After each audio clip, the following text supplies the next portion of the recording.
Okay, so this is part 4 of my reading and commentary on chapter 20 of the Proverbs.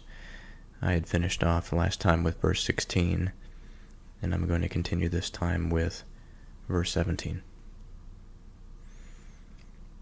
Bread of deceit is sweet to a man, but afterwards his mouth shall be filled with gravel. So, we have a few different symbols here that we can sift through, but I think the axis of this verse revolves around the axis that is the word deceit. So let's begin with the etymology of this word, deceit. So of its origin, it has its roots in Latin.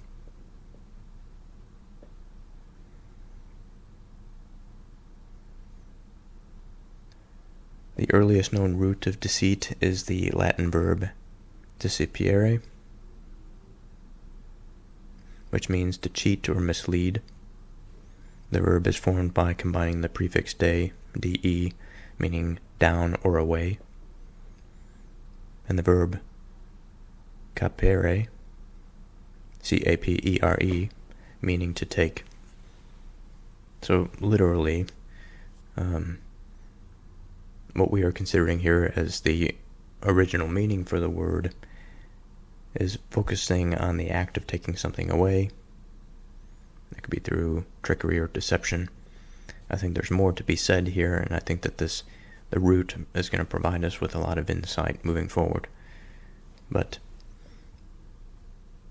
I think today deceit is commonly used to refer to any act or of intentional deception, or the act of hiding the truth. So we have two potential pathways to go down here. One is that new, or perhaps contemporary understanding of the word deceit by this intentional hiding of the truth. And then secondly, we have the origins, or the root of the word, which describe a relationship, it would seem at least, that is to take something down or to pull something away from. In both instances, we are describing some direction. If we are going away from something, then there must be something that's the axis or place of our attention such that we can recognize something is moving away from something. Likewise, we have to be oriented in some way in order to understand that we are going down as opposed to up. For in the vastness of space, how can one determine if one is going up or one is going down? More, perhaps less precisely, within the ocean, if one is sort of surrounded and visually obscured on all sides, perhaps it's at night, how would one understand, other than some gauge or perception of pressure, that they are going up or down? It would be quite difficult to understand. But if we have some relationship, if we are oriented to something, let's say the sun, like up is lighter where down is darker, or what is considered up is towards the sky or above us, in the sense that it is away from that pull of gravity, whereas down is towards the earth. Again, in both cases, we have some ability to orient ourselves relative to something else. Now, in this dimension, we are talking about an orientation and relationship to something in that realm, of that type, of that form. So it's not really a material landmark or orienting structure, if you will. It is the heavenly orienting structure. For deceit to come down to us, we must understand where we are in relationship to God. But more specifically, since the word these days I think has lost a lot of meaning, not that it doesn't have a lot of meaning, but at least culturally and conceptually, the word is not enough anymore. Until the word is reinflated, it must be explicitly unpacked, I think, every time, or near every time. Now, this divine logos is the principal entity for which the heavenly domain and all reality is set in motion, that is allowed to be perceived by another conscious being. It gives that world, it gives the experience of existence, of being. It gives it an axis to revolve around, some source of being. Now, what does that mean? Well, we can say the source of being is a state of existence. Okay, if we say something of the state of existence, what else can we say of that?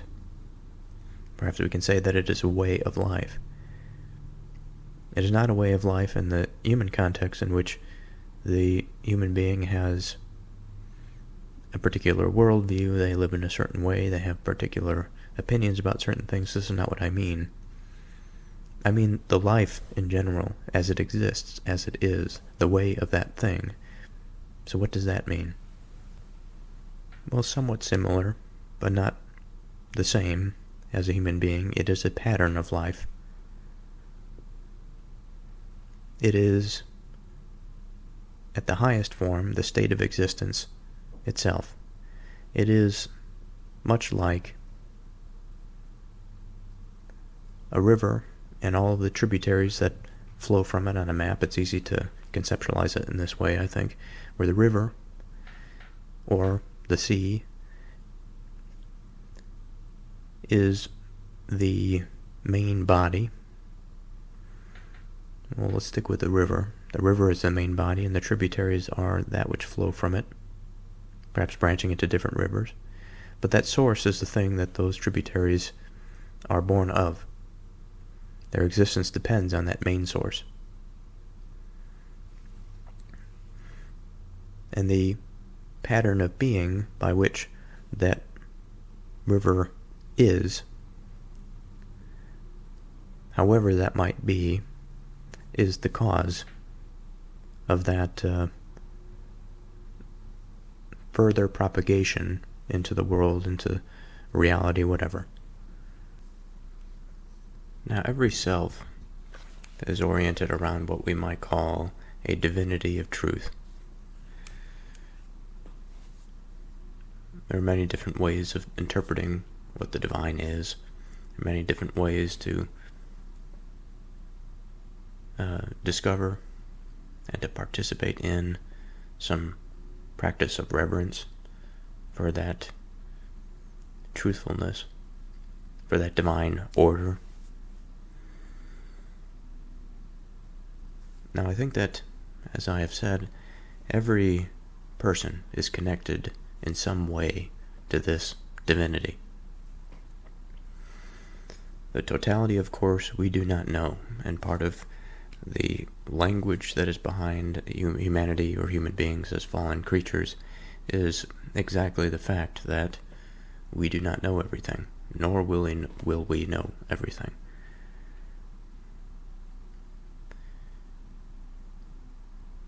And it's because of our ignorance. It also is, to a degree, because of our dynamism.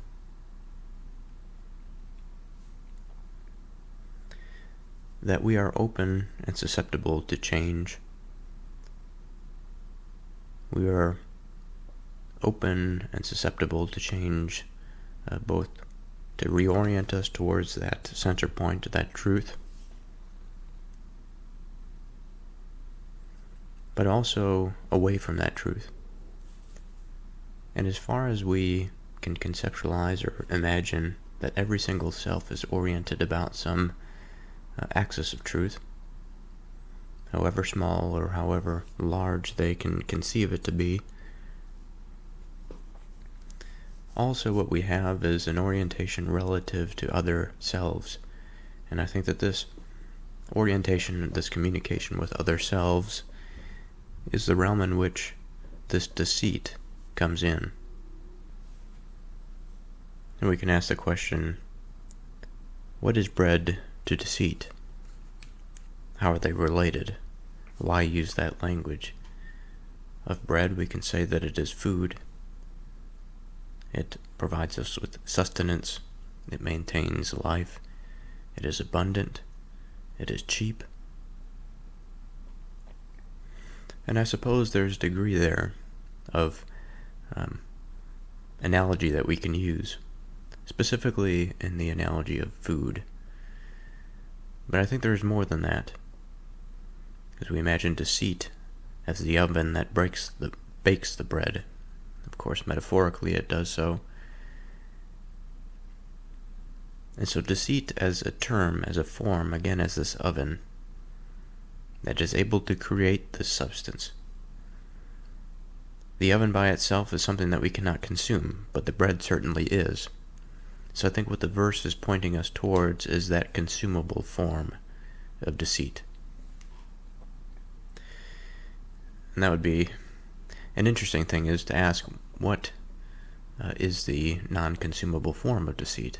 Well, if we think of the analogy of the oven, that it is a machine that creates deceit, or rather a mind that perceives of deceit, but doesn't necessarily put it into the action or into physical form like baking that bread. Now this bread, as the verse says, is sweet to man. That means it is something that is enjoyable to consume, perhaps even desirable, the way in which it presents itself. The taking away, the taking down away from that truth.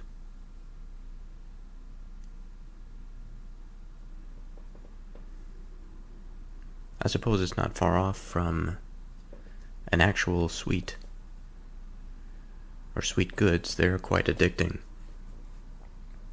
and in large quantities over a long enough period of time, they are hazardous to the health.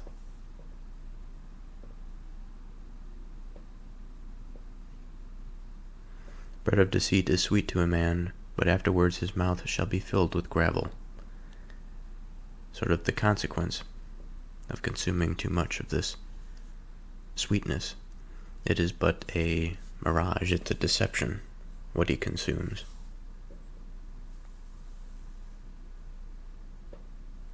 For one's mouth to be filled with gravel, it is to be filled with this substance that you are unable to break down. You are unable to digest it. The mind is unable to process it.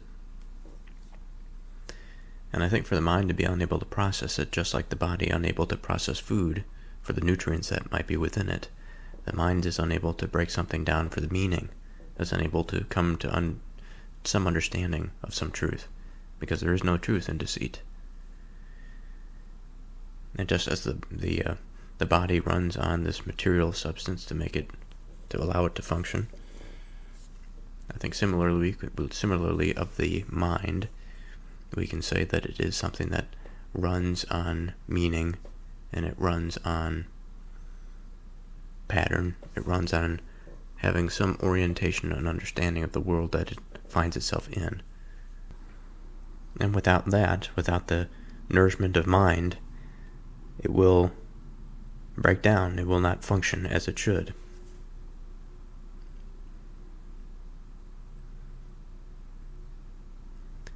Every purpose is established by counsel, and with good advice make war.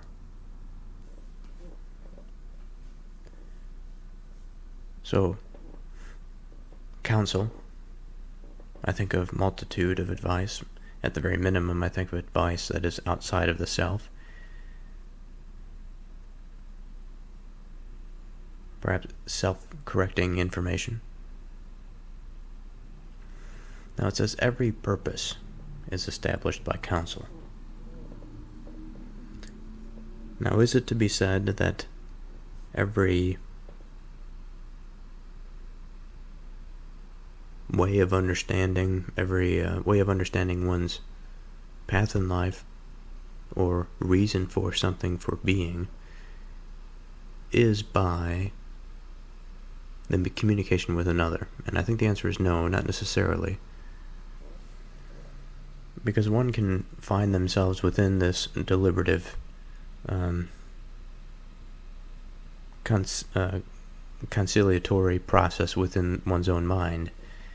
It certainly can, and often does, I think, indicate the communication with another. And I think that's a vital component, that togetherness, that relatedness. Now, of purpose, I think, at the foundational level, it is the reason for which something exists or is done. It's sort of like the origin of something.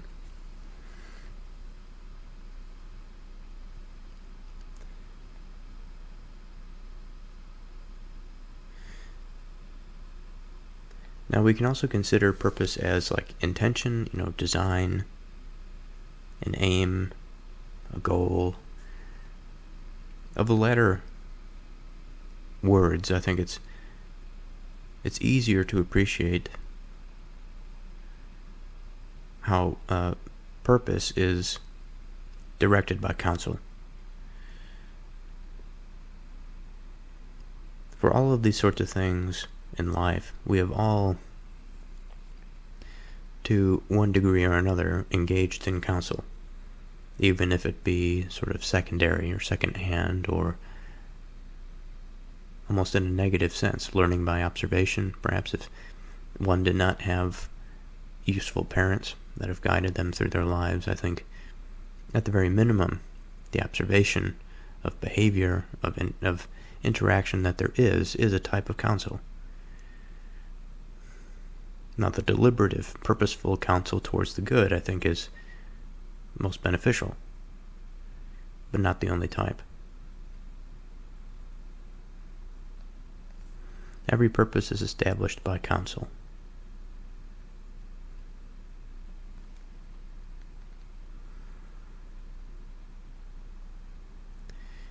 And also, I would say that in some sense, purpose, wound up in it, is, like with many things, the explicit and implicit principle.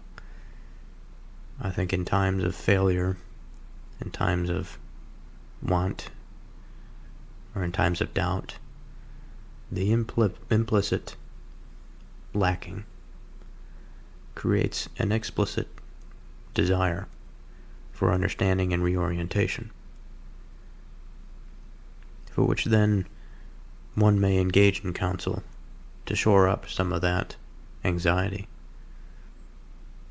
Now, what if the second half of this verse, "and with good advice make war"? War, of course, to come to conflict, large conflict, with the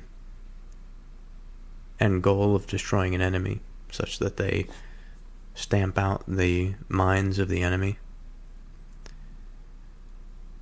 And there are many different motivations for war. There are many different things that can happen in war. There are no shortage of justifications or of wrongs that were perceived to be committed, complaints, and failures of a certain relationship to take hold to prevent that conflict.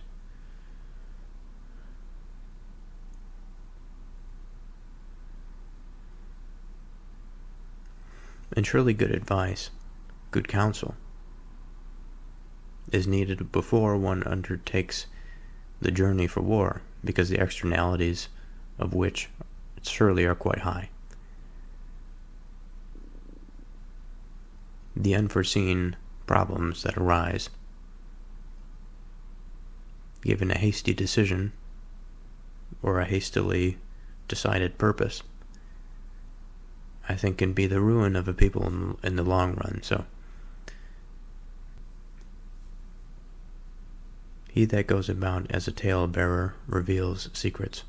Therefore meddle not with him that flatters with his lips. Now this is a verse that has been stated before. We haven't seen it for a while. Since this is chapter 20, I think this is something perhaps that has come up one or two times in the earlier parts of this book.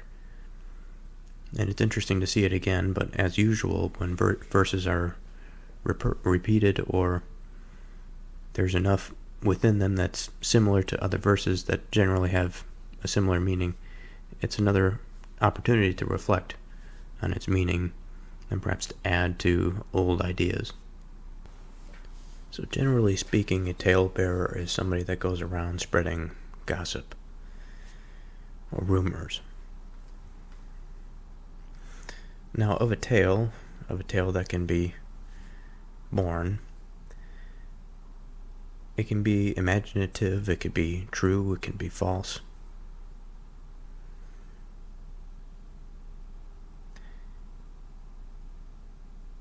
The talebearer, the word that comes to mind when I see talebearer is from a couple verses ago, verse 17, bread of deceit is sweet to a man, but afterwards his mouth shall be filled with gravel. Part of my mind associates this talebearer with deceit. Now, it's not necessarily true that a person that tells tales is necessarily deceitful. However, I think given the context, we are considering somebody who is spreading rumors. And given that this person is revealing secrets, uncovering something that ought to be or is meant to be obscured, now what comes forth from him is quite a bit of potential. As I've mentioned, there are many different tales that this talebearer can tell. Whether true or false, at the minimum, they are unveiling this secrecy. And I think that within secrecy, whether it's just or unjust, what comes out, what comes forth when it is revealed is the truth, but also with it, as it is implied from a secret, certain revelations. Because we can reveal something that was unknown to us and yet not really consider it to be a secret. We learn new things all of the time, most of which we don't consider all that important.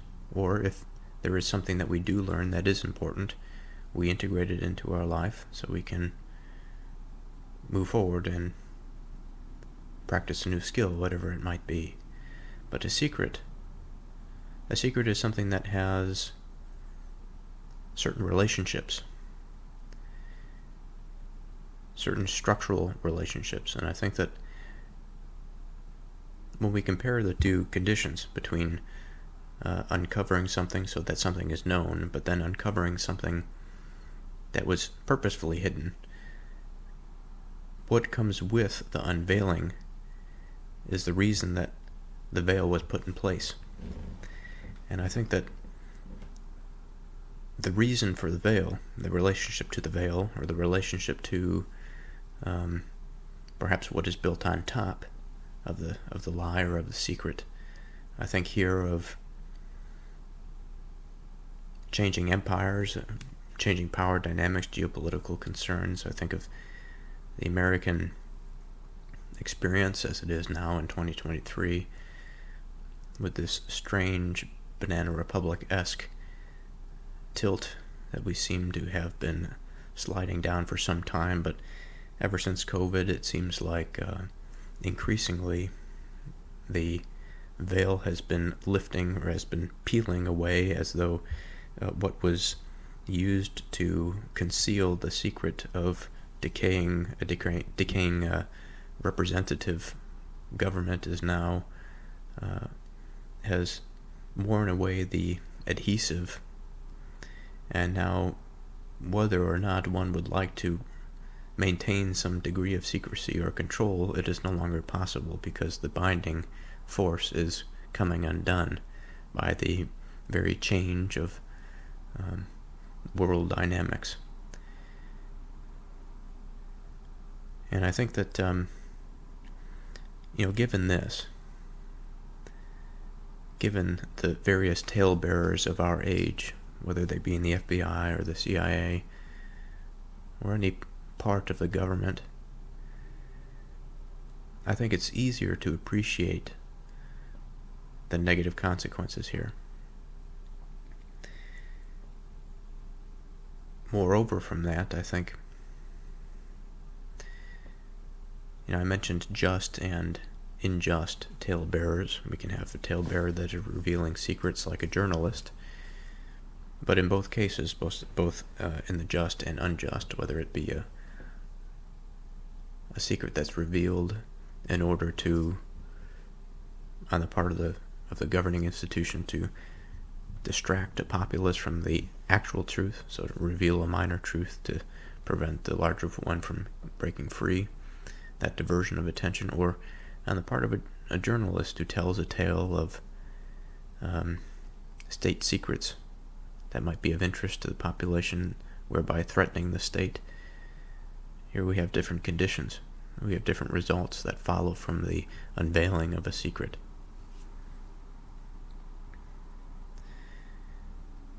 Therefore, meddle not with him that flatters with his lips.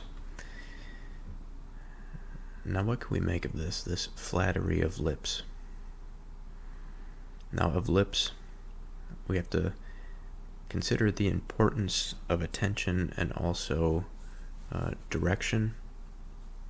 We think of money as a medium of exchange, think of language as a medium of exchange for value.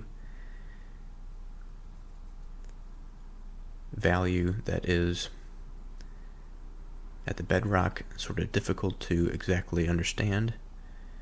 At one time, at one instance, it feels as though value is relative to the individual, but it is not so in totality. I think that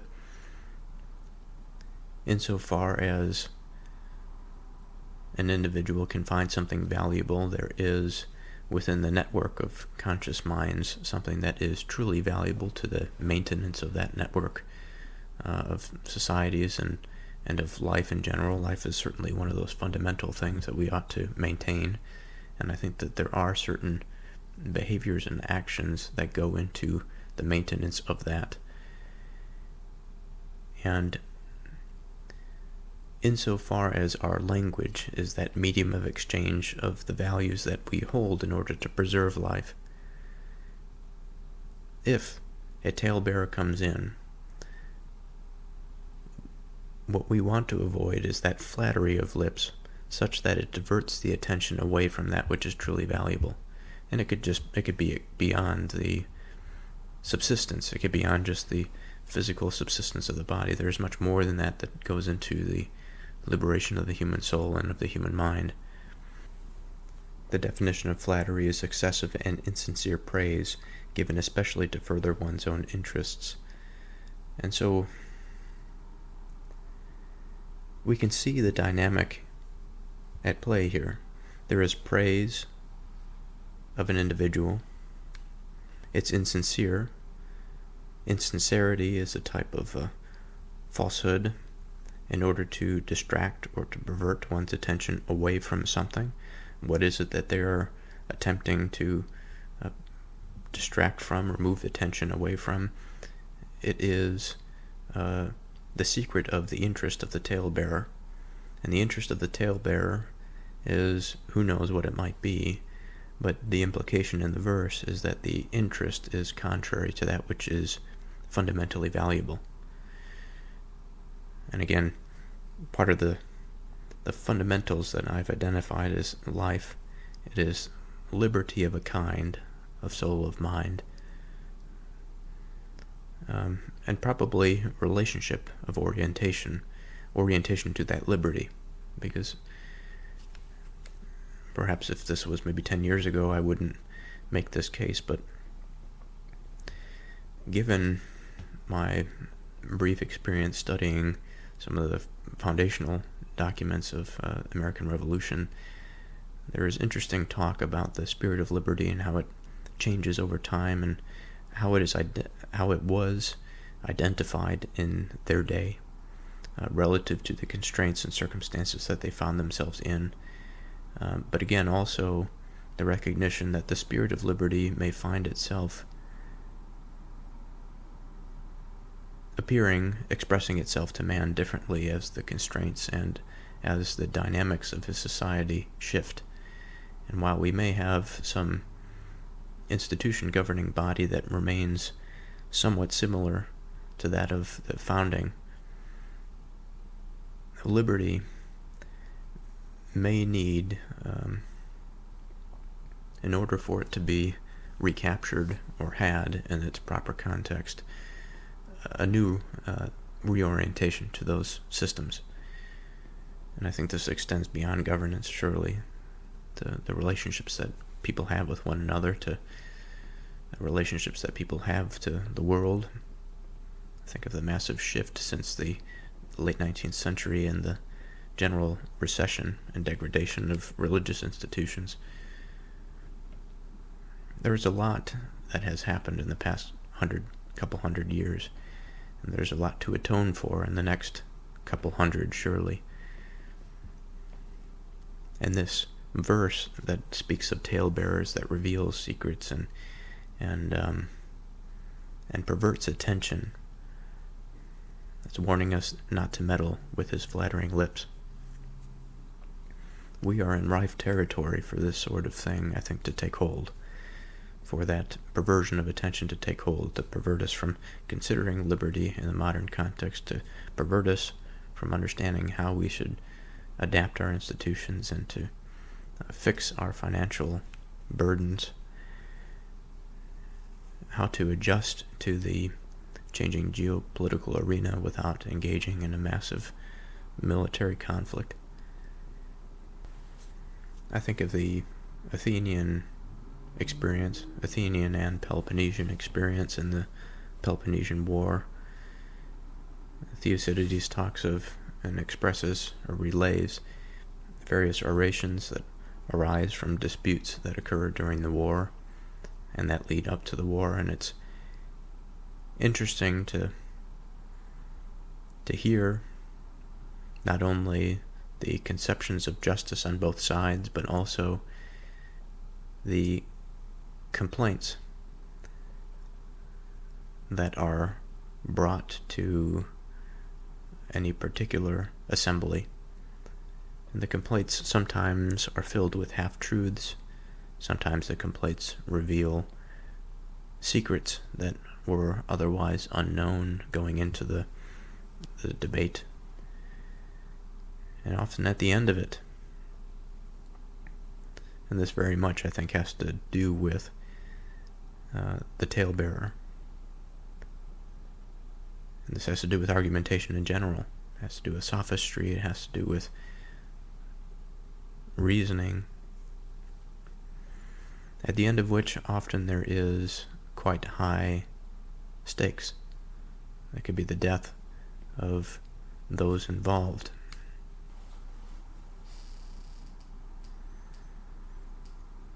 Whoso curseth his father or his mother, his lamp shall be put out in obscure darkness.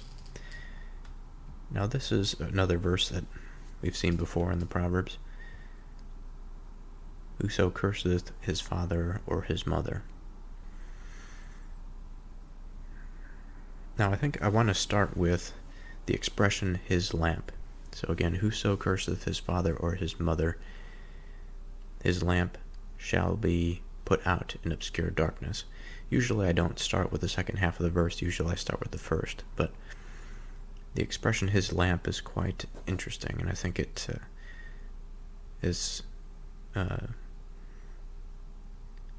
it illuminates something quite meaningful, I think, to the human condition in general, to recognize that there is something akin to, of the human being, that is something akin to a lamp that is something that is lit. It provides light to the surrounding area so that one can see.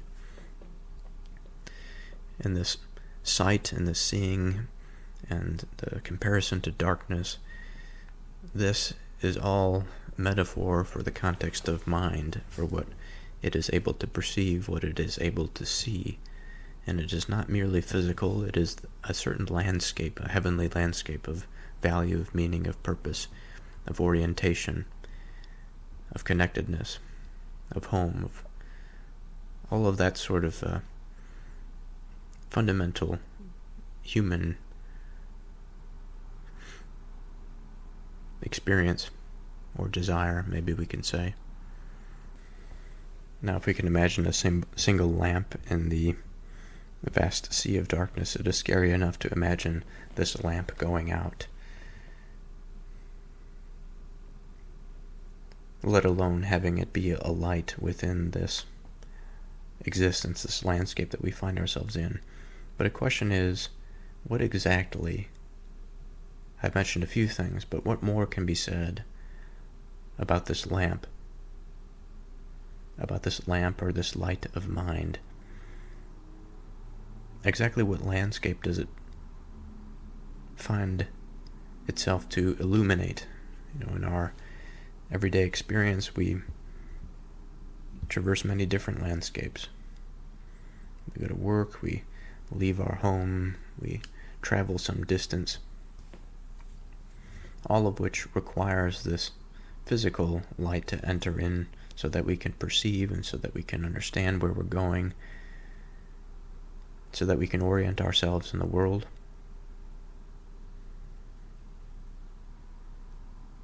Now, this light of mind, surely it is the same. If it could be said that the human being finds himself in two worlds, one of the material and one of the heavenly, and sort of like a reflection in the water, or if one were to walk over a mirrored surface. His actions, I think, are mirrored in both worlds, one in the material and then one in that spiritual or heavenly. And that heavenly sphere does not have the luxury of the physical organs to perceive it. Now, of course, I think the totality of reality includes both of these reflections, but the way that we experience it, I think, is sort of in this manner. If we were different beings, perhaps we would have different ways of seeing and understanding this, our relationship to our existence. But insofar as one can make an assertion that consciousness affords us a new dimension to experience that's not just completely delusional, that it actually matters, and that there is some purpose to having that type of integration of perceptual experience, and to have some goal-directed behavior, but more than just basic survival. To have a need and a want for some spiritual comfort, some spiritual satisfaction.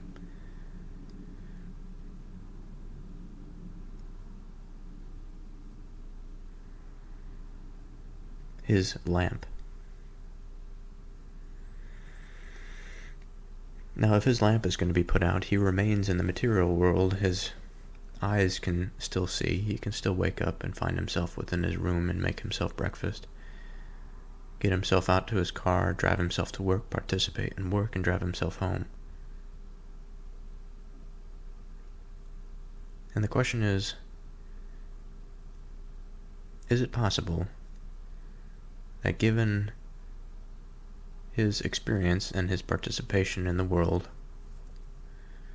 and the community that he is in, within the family, within whatever, is it possible that his light can go out and yet he still moves about the material world sort of like a zombie? an agent that has been much reduced, almost like an animal perhaps. And it still wouldn't be quite like an animal, but there is an element, I think, that at least the comparison between the human mind and that of an animal, that of the animal's experience is very base. It's very needs driven. It is very survival oriented. Of course, I think animals express to a degree some lesser need and desire for spiritual comforts, but nowhere near to the degree of the human being. And by extension, I would say that even if the light goes out, even if that lamp goes out, he is still at a curious position relative to animals. Curious in the sense that it is different.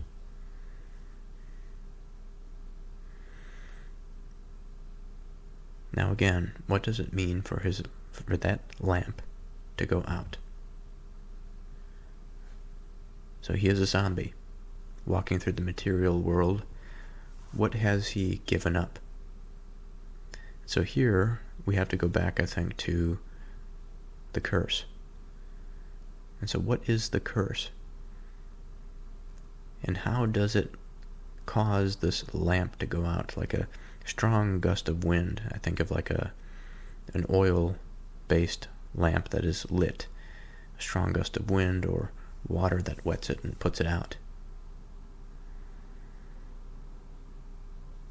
In a like manner, the curse sweeps in to take that light from that heavenly sphere, that domain of meaning and love.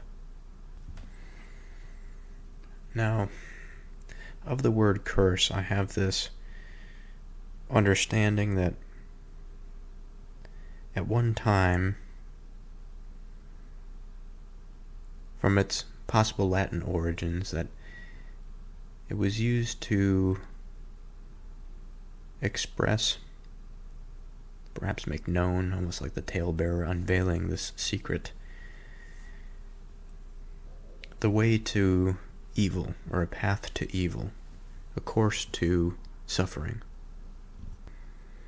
I think in contemporary language, curse is often associated with relatively childish means, and that it is something that is beyond reason. A curse is something that was inflicted of old, of ignorant people that did not know any better, and yet wished to attempt to do some harm to somebody. But I don't think we necessarily need to think of a curse in adolescent terms. If we are to consider the context of this verse, whoso curseth his father or his mother. If we use the original definition here, or just a broader definition that might hold weight today, we can say it is some cause of misfortune or suffering. And a curse is something I think is more than just one instance. It is something that, almost like a stamp of approval, or a stamp or a seal of certification, a curse is something that is quite deeply rooted. It is like, as we mentioned before, a secret that has been unveiled. It is a sin that has been committed that cannot be undone. It cannot be put back in the box once it is out. And for a curse to be resolved, it requires significant intervention. Now, of course, a curse is something that lies within that heavenly domain. Within the material world, we don't walk around and see very many curses. We can imagine perhaps a disease or some pathology as a curse, but it is not the same as that of the heavenly dimension.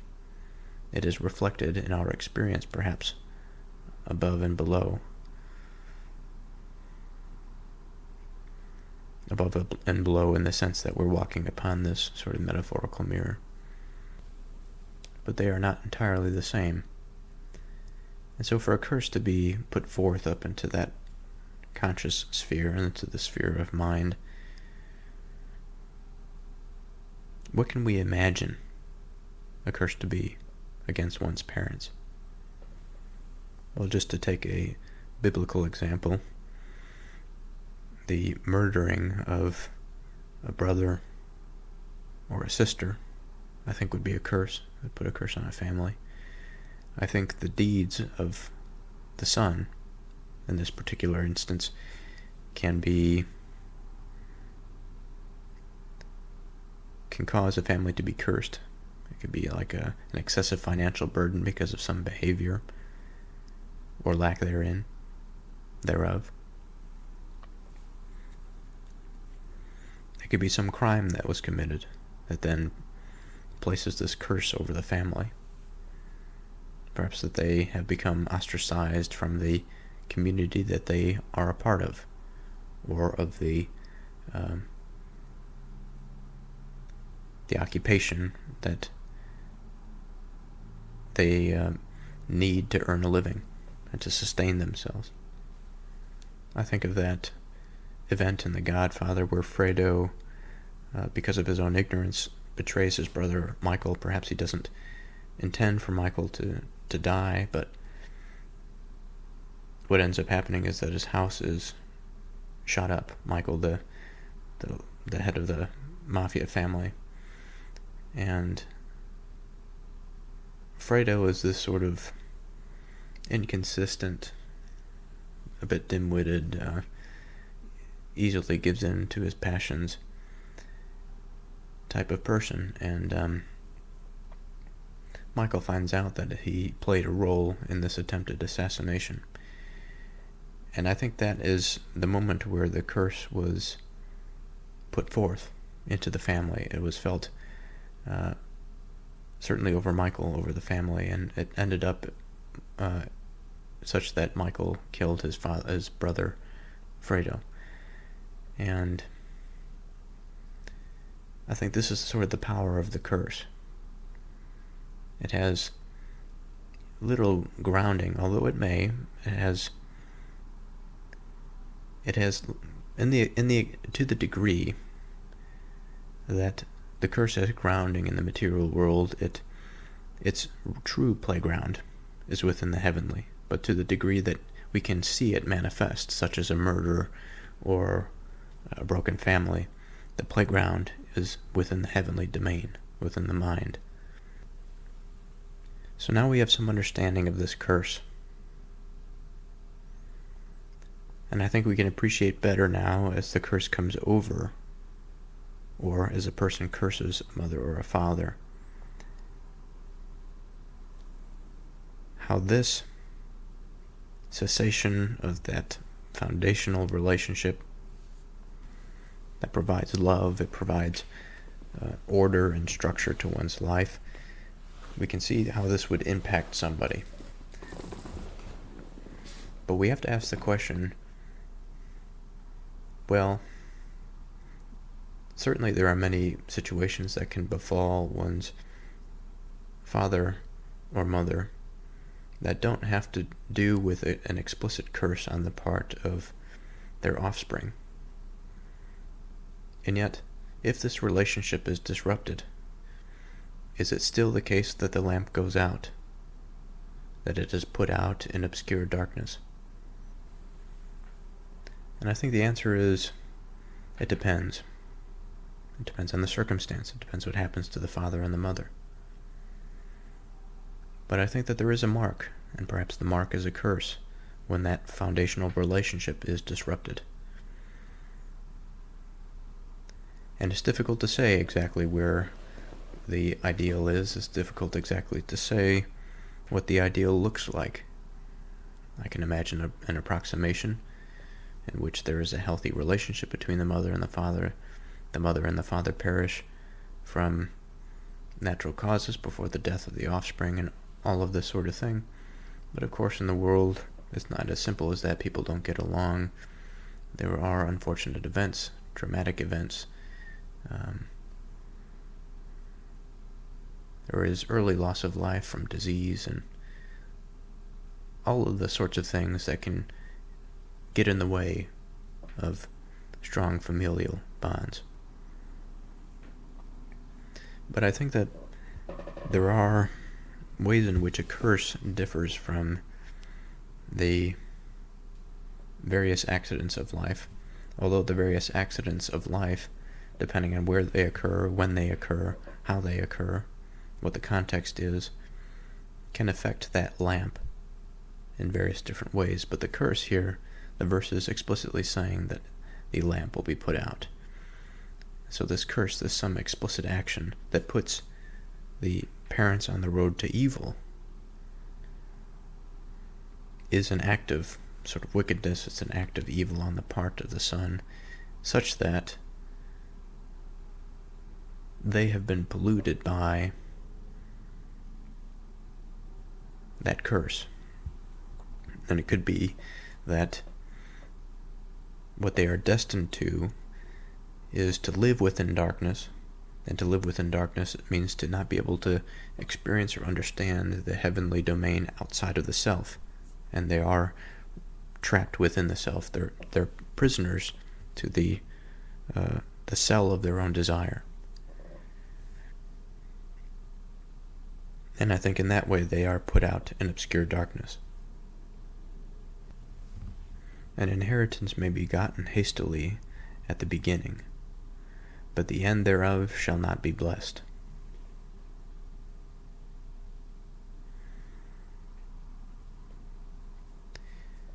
So an inheritance may be gotten hastily. So the productive capacity, again we have sort of a lineage representation here in the verse, a familial verse. An inheritance may be gotten hastily from the death of a parent or a loved one that within their will leaves their productive labors. And I think the verse obviously is warning against unearned value. And again, herein lies an interesting prompting. It is a prompt, again, to reorient to that which is truly valuable. Because if one inherits money, well, that's a medium of exchange. Where is the true value? If one inherits property, we can say that that's a medium of exchange. It's a material medium of exchange. Where is the value?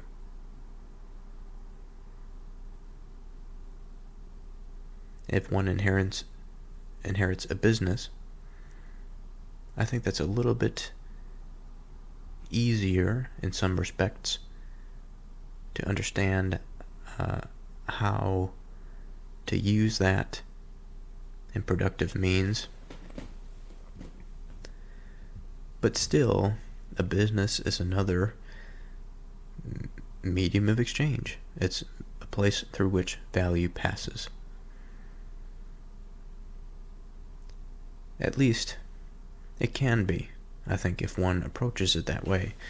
Now, of the former examples, that of property and that of money, so money, medium of exchange, what does it exactly mean when I say medium of exchange? A medium is an intervening substance. It is sort of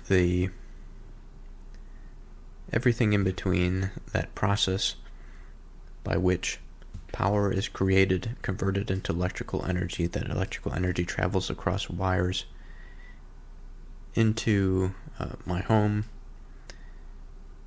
and into the various electronics and lights, such that I'm able to see, such that I'm able to use things. But the light and the devices themselves, perhaps they have some value, but they have value again because of something. They are again another medium by which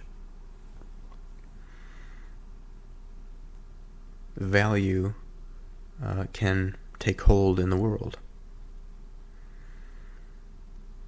I think we can consume ourselves, or rather preoccupy ourselves with producing those things such as light bulbs or laptops, whatever, consumer goods.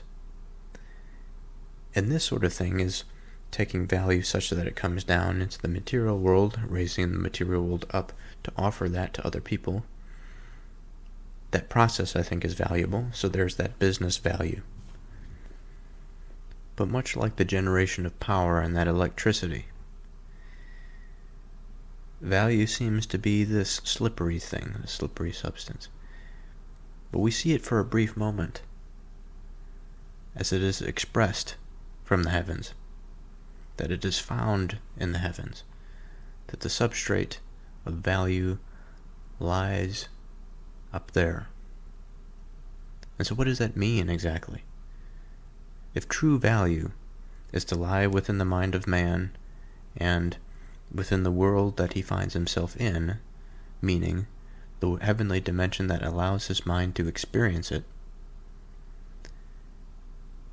what does that mean for his condition?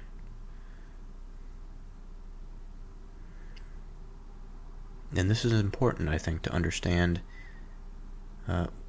what it means to receive value that one has not earned. Now, I think there's a few fundamental assumptions here. Now, I don't often talk about fundamental assumptions, I just sort of go with them. But, of course, the assumption is not so much the heavenly domain, it's the nature of the heavenly domain. Because we could easily imagine the heavenly domain to be just the mind of man, and not consider, not believe in, or there truly not be a heavenly dimension or heavenly realm that is outside of man, and that value is truly just created within every individual. Individuals are value-creating machines. Either way, that heavenly dimension exists. As long as there is another human being to experience that heavenly dimension, that value can be exchanged. It can be like we are the sort of the power plant in the mind, and through the body, it travels like electricity through a wire down into the earth, such that it powers the mechanism, again the body, to put things together that are useful for his purposes. Now, those are two different assumptions, I suppose, that we can start on. The reason that I use the assumption of the external is because the problem of relativism, number one, meaning that if everything were relative, if value was like sort of standardless within the mind of man, the constraints would be so loose that it would be extremely difficult to identify anything that was valuable at all. We can identify certain bedrock things, like foundational needs, like shelter, food and water, air. But again, the human being is more complex than that. The human being requires more. At least at this stage in his development, he does. The mind does. For if he is given the basic necessities, his needs continue. Now, it could be argued that, well, the human being should not be given enough of the basic goods such that he is able to need more, or to desire more. Because such that he does, he then finds himself in a state of delusion. He then creates things within his mind that don't necessarily need to be. And perhaps that is one unfortunate story of man's existence. On the other hand, if there is something outside of him, that there is a standard or a law that mirrors the material world, such that it is a law of meaning, of purpose, of value in that sense, that somehow, through the patterns of interaction among the various relationships of man, it finds itself even there, just as the law of gravity finds itself no matter where a particular piece of matter is within the universe.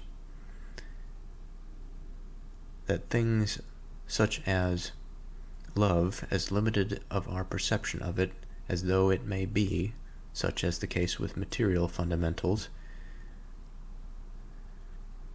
this permeates us, and it binds us together, it binds us in such a way that there is some standard, that our standard is not arbitrary, that in order to get to work we can't just sort of wish our way to work. We have to actually get up and participate with the laws and constraints that are placed on us. There is such a thing that we experience as distance. We have to go. There's such a thing that we experience as time, which we have to consider. There is such a thing as, again, gravity, for which we also have to consider to move against. There are physical constraints of the body. We need nourishment. We need to factor in all of these things such as that we can participate in this world to experience it. So again, that mirror then can be assumed to exist. Now, this is one of the fundamental assumptions.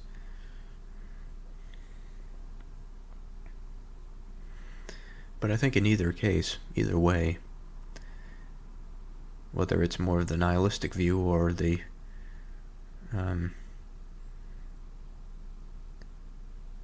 divine directed view, we do find ourselves in a particular and curious position that we have some standard of value. In all of our financial dealings, all of our conceptions of individual worth rest on understanding that there is some standard, cultural or set with discernment and context. So an inheritance may be gotten hastily at the beginning. Some value can find you that some other person had created, or that they had found, and that they had nourished. But the end thereof shall not be blessed.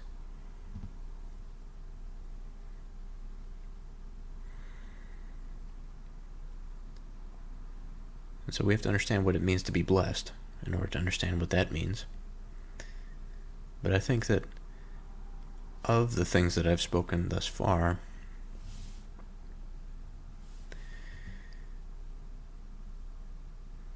value that is not deserved, and that's another thing that can be examined. What does it mean to have something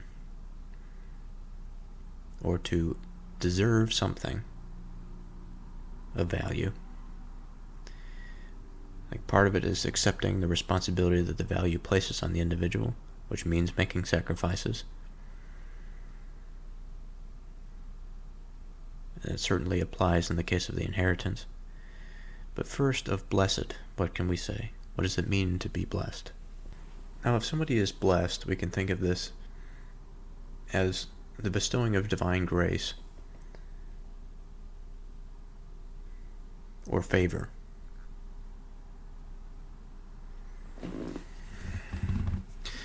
There are different ways in which the word blessed has been used, different roots that it stems from.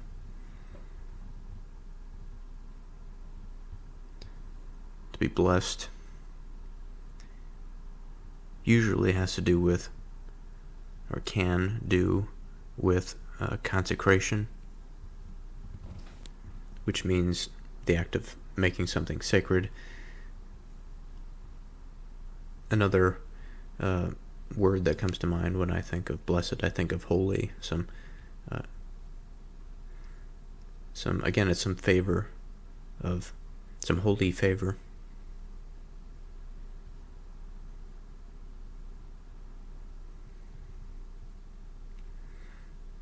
It can mean, in a sort of duller sense, like a state of happiness. But if one is to be blessed in this context, it is to receive something from without, such that their condition has been elevated. And so not to receive this blessing means a failure of that integration of value. Like a person, I think often of, you hear people winning the lottery and then they go broke a couple years later. You think, how could that possibly be? All you have to do is invest it, maybe stay at your job regularly, and you can enjoy the fruits of a quite extensive addition to your income. But people don't want that. They want to fall into the easy, into things that they think are valuable at the time, but they do it to such a degree that they burn through everything. And at the end of it, they find that their actions, their behavior, had no fruit to it. It was actually not valuable at all. Now, those are good cases to determine actual value, I think. Because going from a state of extreme having, or of extreme abundance, to a state of destitution, there's an interesting observation and inquiry to be had in there.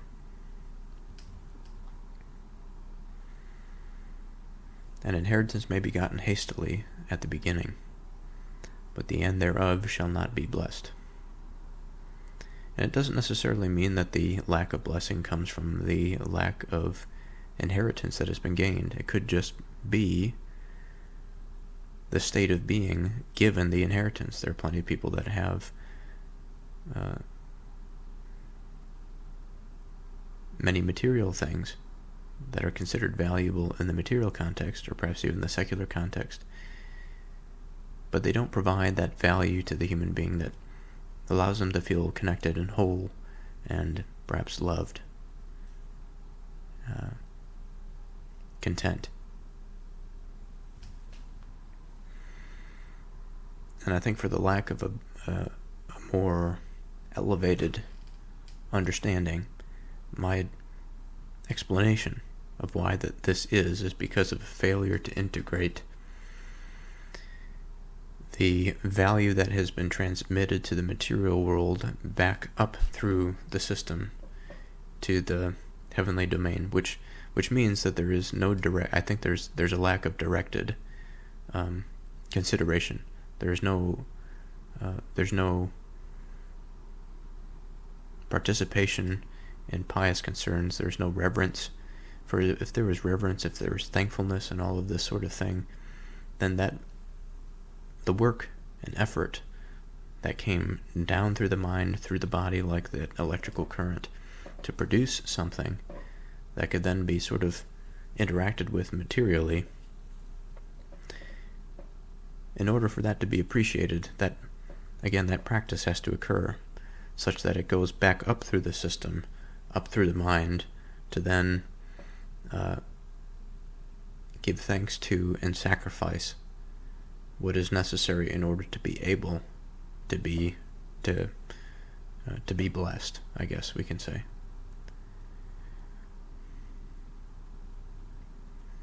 Say not you, I will recompense evil, but wait on the Lord, and he shall save you. Okay, so I want to begin with, I will recompense evil. What does that mean?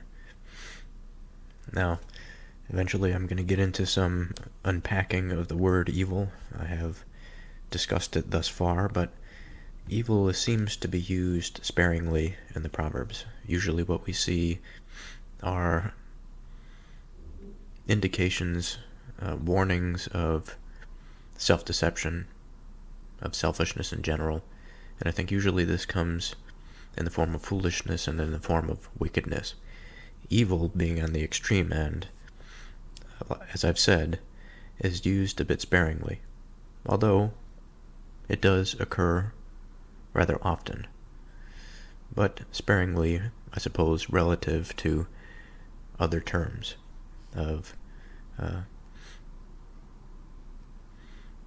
possibility for which one can deceive themselves or to move away from that source or that orienting structure, that axis of meaning and purpose. So the definition of recompense is to make amends to someone for a loss or harm suffered, to compensate. We could say also that it could be some payment or reward for an effort or work. Now there are contextual cues in here. Of course, we are dealing with evil. We are dealing with the statement, "Say not you."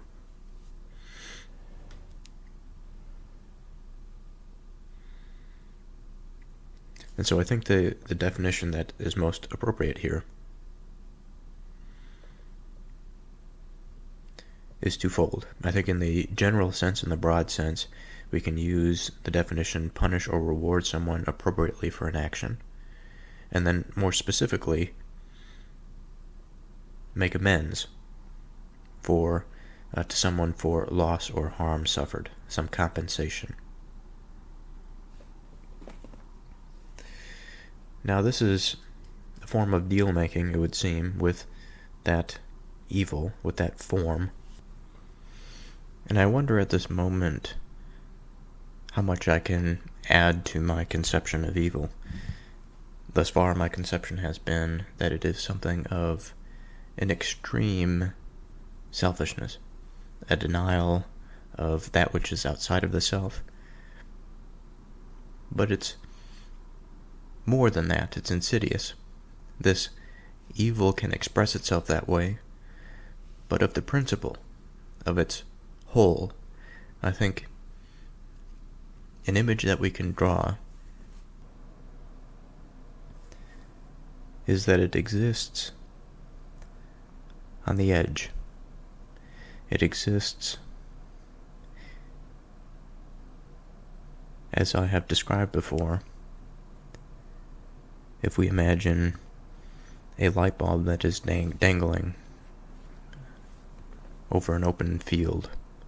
For some reason in my mind I like to picture a cornfield in which beneath this light stands you or I, the subject, it doesn't matter. And we are surrounded by darkness. It is nighttime. Not even the moon seems to penetrate into this darkness. And yet the light that is above our head, that small, not very bright light, illuminates us and the surrounding environment.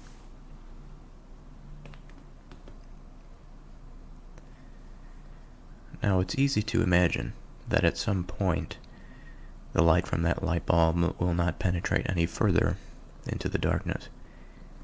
By extension, our perception, our visual acuity will diminish quite rapidly, given the absence of light. Now the point at which the light meets that absolute darkness, for which it can no longer permeate into, I think we find a proper home for the evil. Because I think evil in its fundamental orientation wishes to use intelligibility, use understanding, use consciousness, use agency as a method to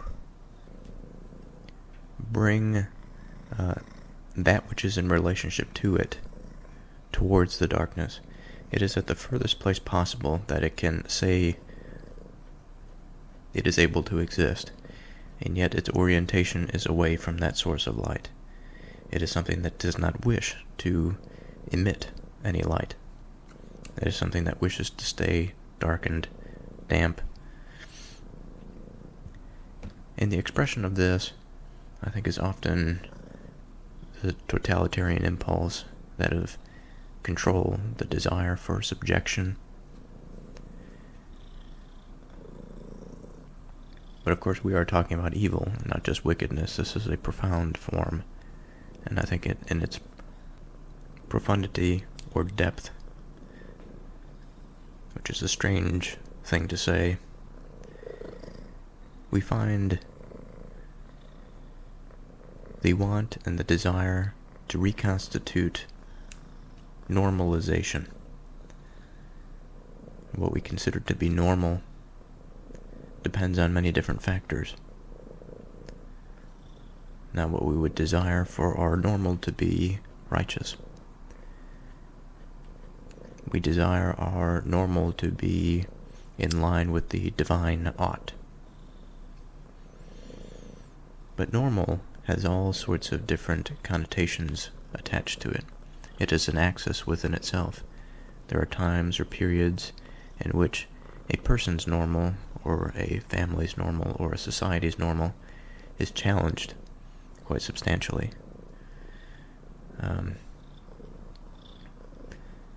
In such instances,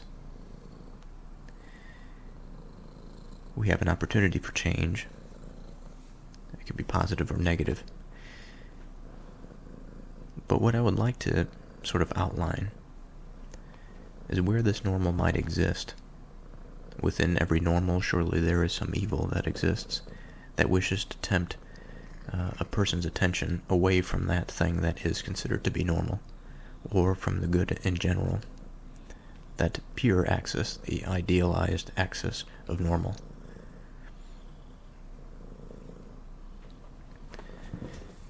And what I mean by this reconstitution of normal, perhaps normal is not sufficient.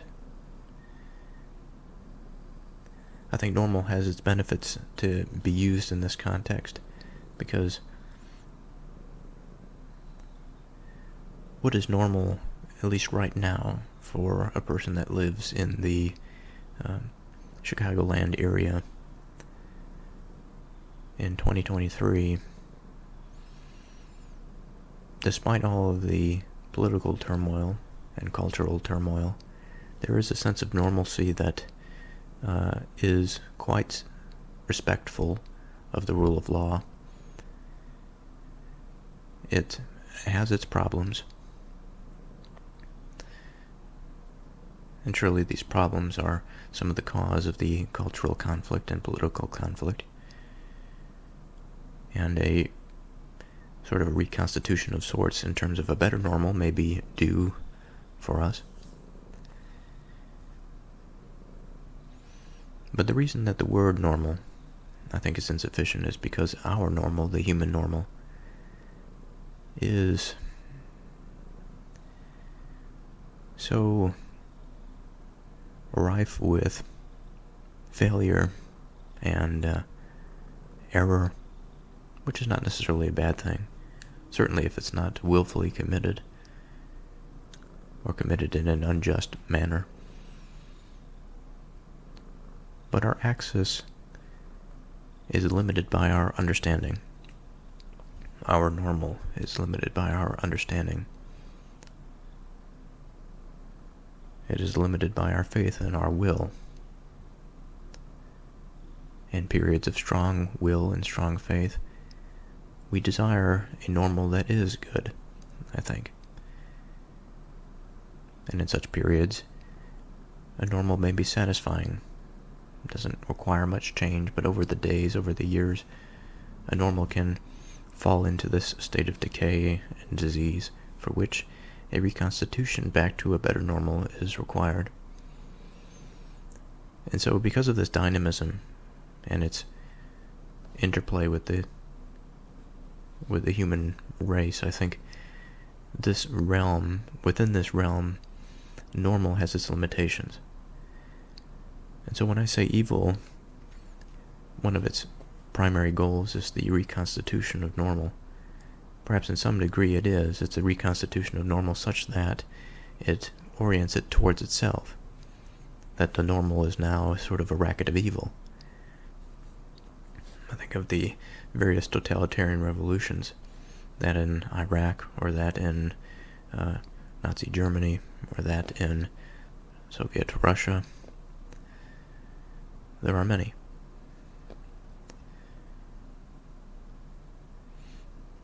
There are many for which a normal that was good relative in relationship to the new normal that was established. But in the conceptual sphere, in the sphere in which we are talking about the absolute forms, one has to wonder evil's relationship to the absolute normal, the axis that sets the standard by which reality is bound.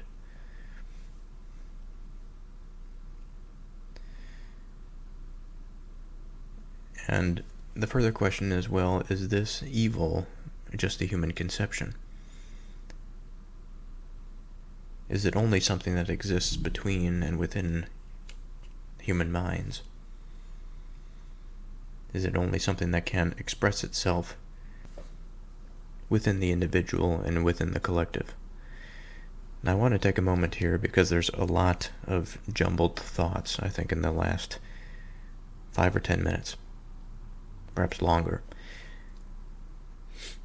Partly due to the disruption by my cat, which is audible in the recording, but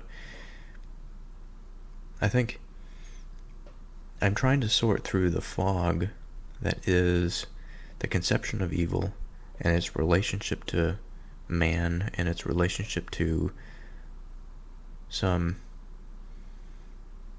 just standard. And there are a lot of questions that come up, like the one about, well, is evil only a human conception? I suppose we can ask that question of anything that we talk about, really, like justice and good. And I suppose that we have to go down that road, at least at some point.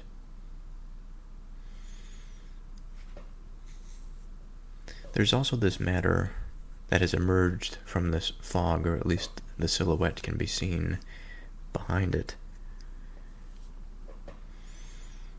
that of this normal, that of this axis that is dependent, I think more so, I'm leaning towards more so than the idealized or rather crystallized form of evil and good, which is perhaps something that could be definable.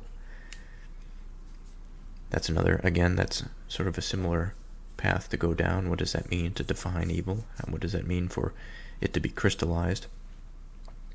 And just for the sake of the present, the crystallization of a word or a definition, I think, just provides a certain concreteness, so we have some leverage to step off of when we try to make some argument or conclusion.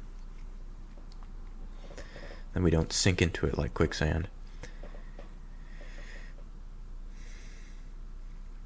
Now, as I was saying, this normal, I think, is more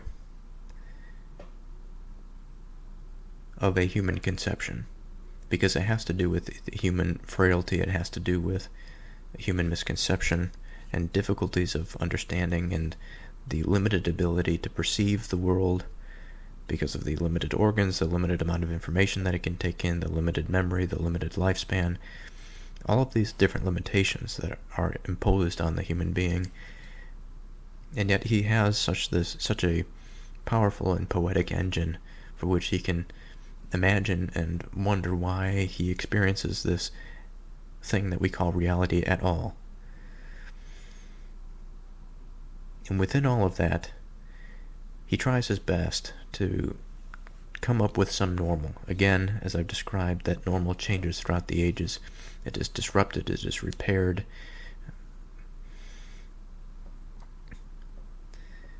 And we can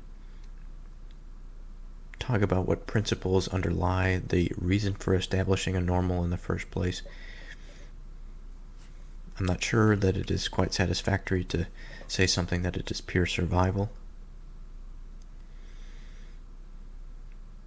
Perhaps there are different levels of organization that are operating at different levels of organization. What does that mean? Well, different levels of the organism, perhaps I should say, that are operating at different levels of organization.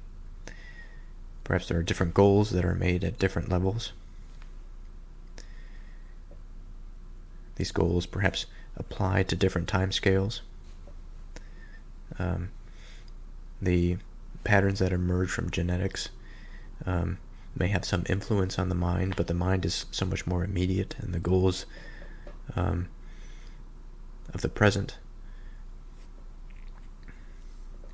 and the patterns that are associated with present behavior perhaps are difficult to exactly analogize to the goals and patterns that are expressed through thousands of years of human propagation. And yet all the same, we are left with all of these patterns to try to understand and to further perceive the world.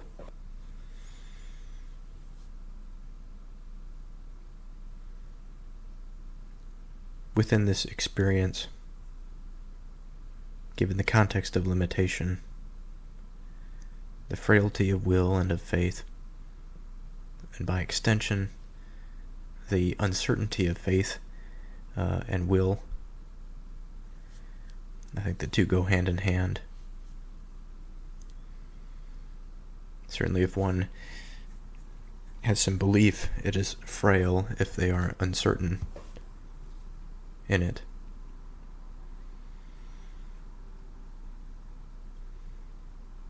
We are a fertile substrate for something, if it exists, if it propagates itself along conscious lines. To abuse, to use our failures and also our gifts for its own purposes. It sort of, perhaps it embodies it. It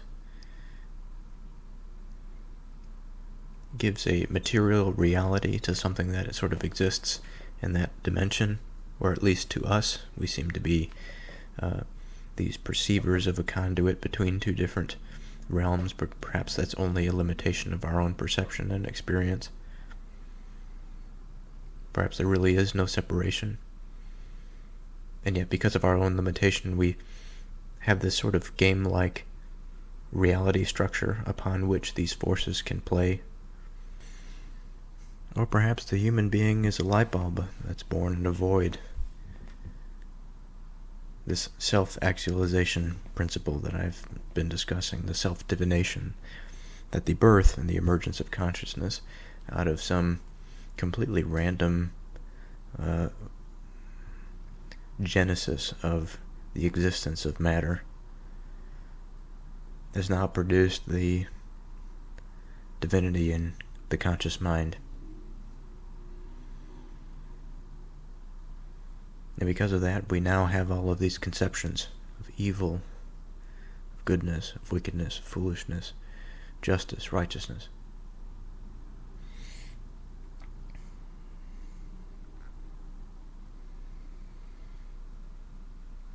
It would seem rather strange, though, that within the randomness, within nothingness, that something would emerge, something that has an appreciation of nothingness or of somethingness. It seems more likely that there was somethingness and understanding before the mind took hold and took place.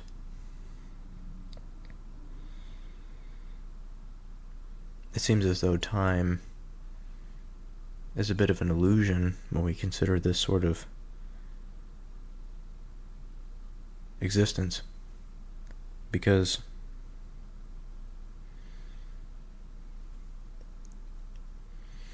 what does understanding, intelligibility perhaps, what does it know of time, if it was, before matter existed?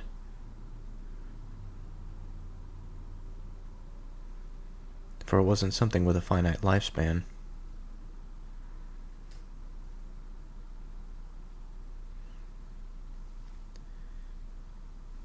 Now, I don't think that this exploration is going to yield much fruits at this moment. Again, I think that chopping down this fog and coming to some more solid understanding of the silhouettes that are before me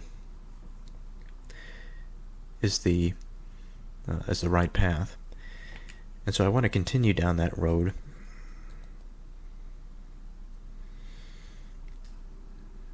But I think, given so many variables and so much uncertainty, at times it is difficult to have that faith to weather the storm. The storm, surely, is something of various ideas and possibilities for which one may not have an adequate understanding such that they are to ground themselves all times in it.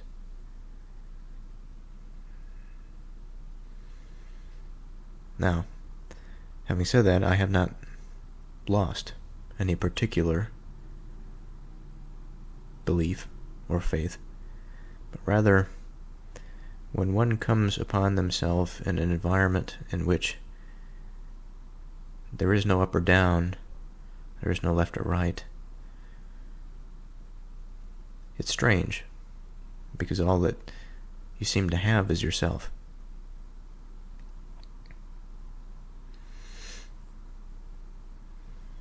Now surely that is a bunch of nonsense. I will recompense evil. Again, this evil. I'm content for the moment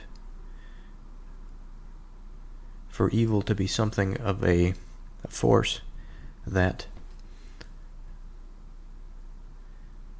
uses the human normal to reconstitute it in its own image. In the image of continued darkness rather than continued transcendence and illumination. It would rather us be more simple and under the control of one or a few that really are embodiments of the evil principle.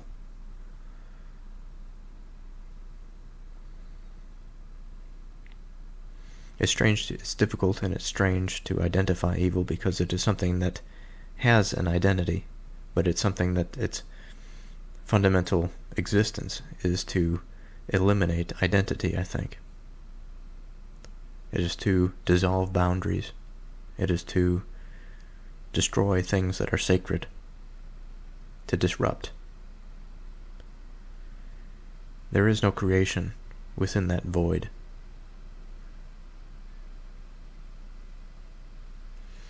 And I think in the human context, if we are to see this I will recompense evil, we are finding reward for its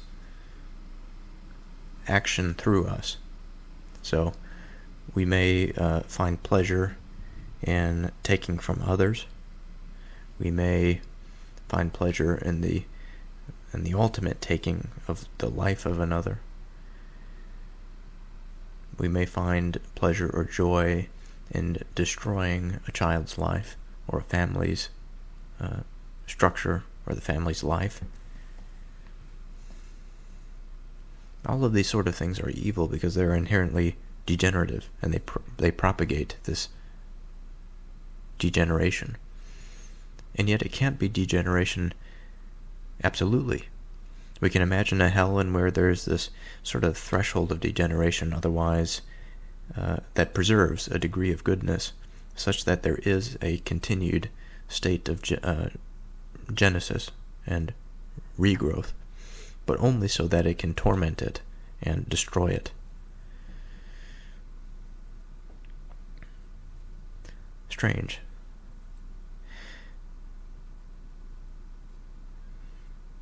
And so if we are to be these vessels that are rewarded either by the society and that reconstitution of that normal, or rewarded by our own hearts. The hearts can be deceived and fall into evil surely as easy as a culture. And that reconstitution of normal within the heart is the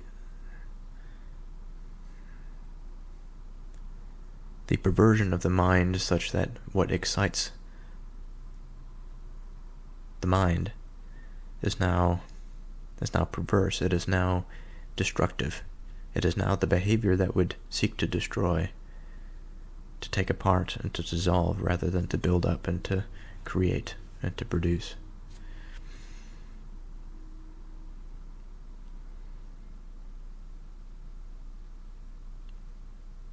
But wait on the Lord, and he shall save you.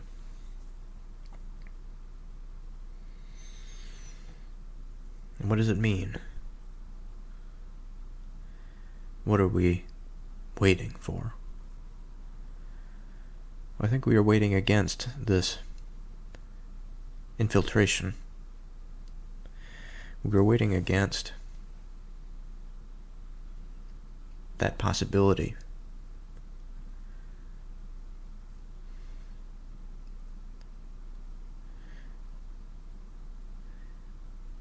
Now, within that waiting and the possibility, there are many stakes that must be planted within the ground, many experiences that are had to even understand where to start. Because do we wait in action?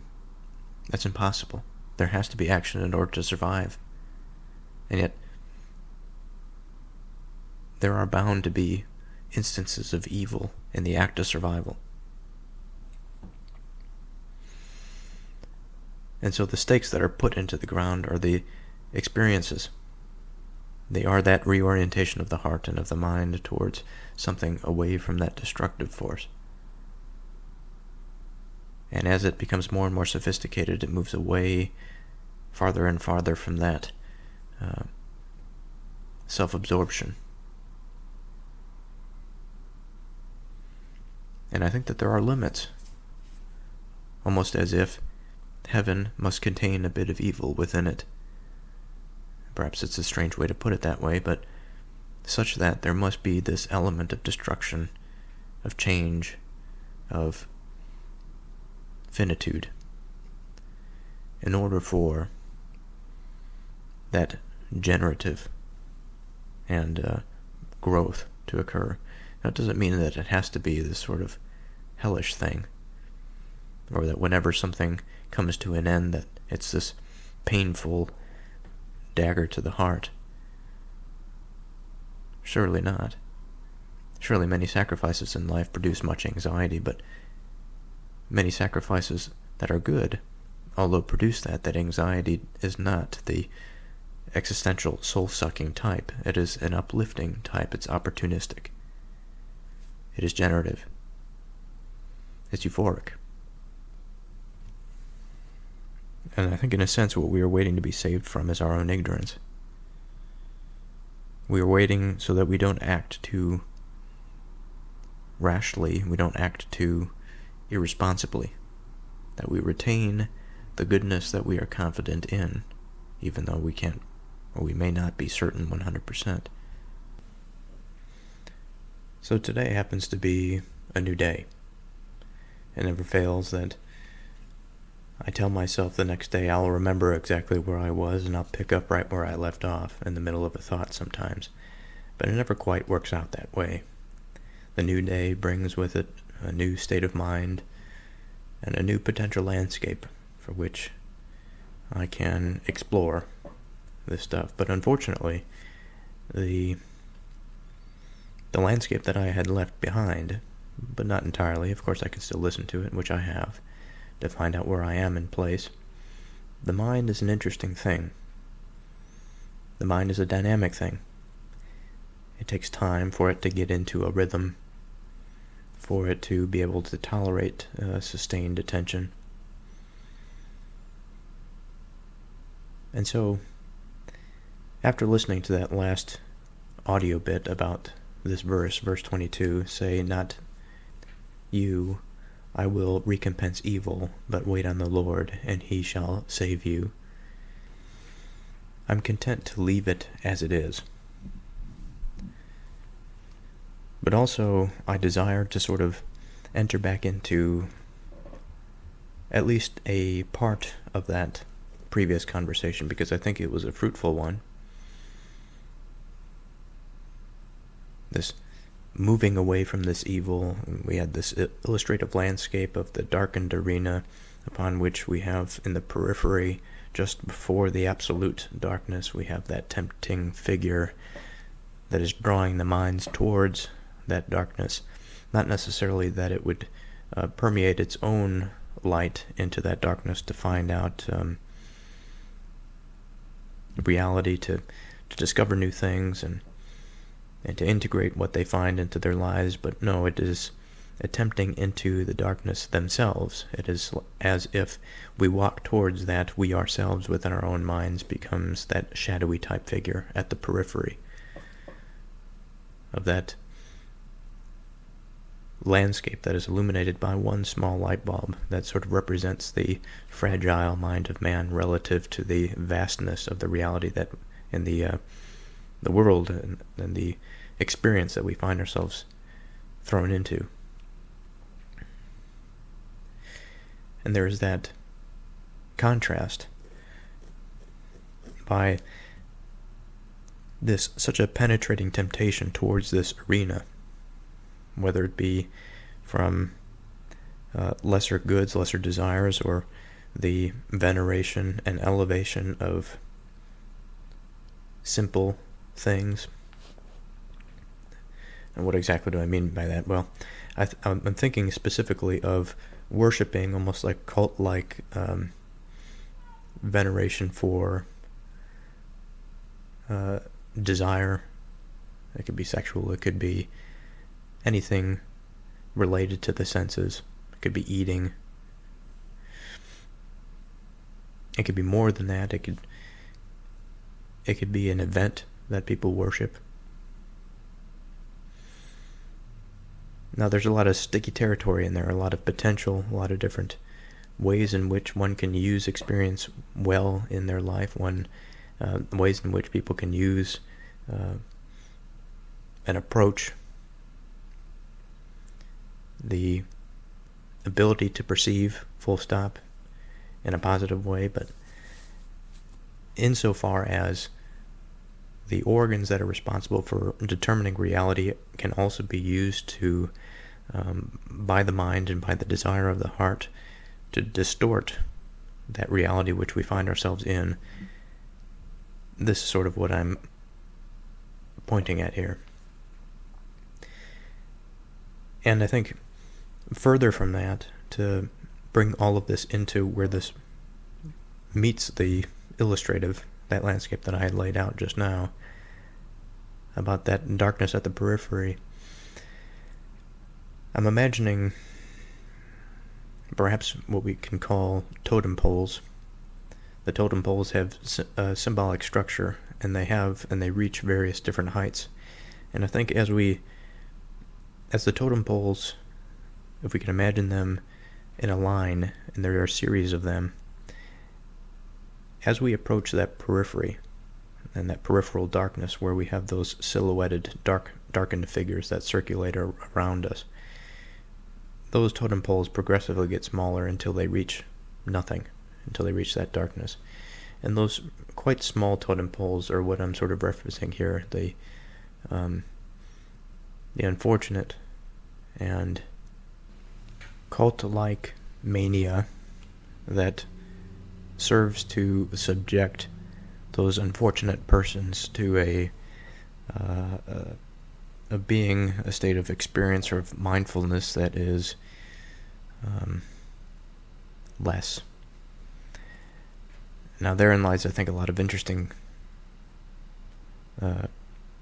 scenarios or implications. Implications is the right word.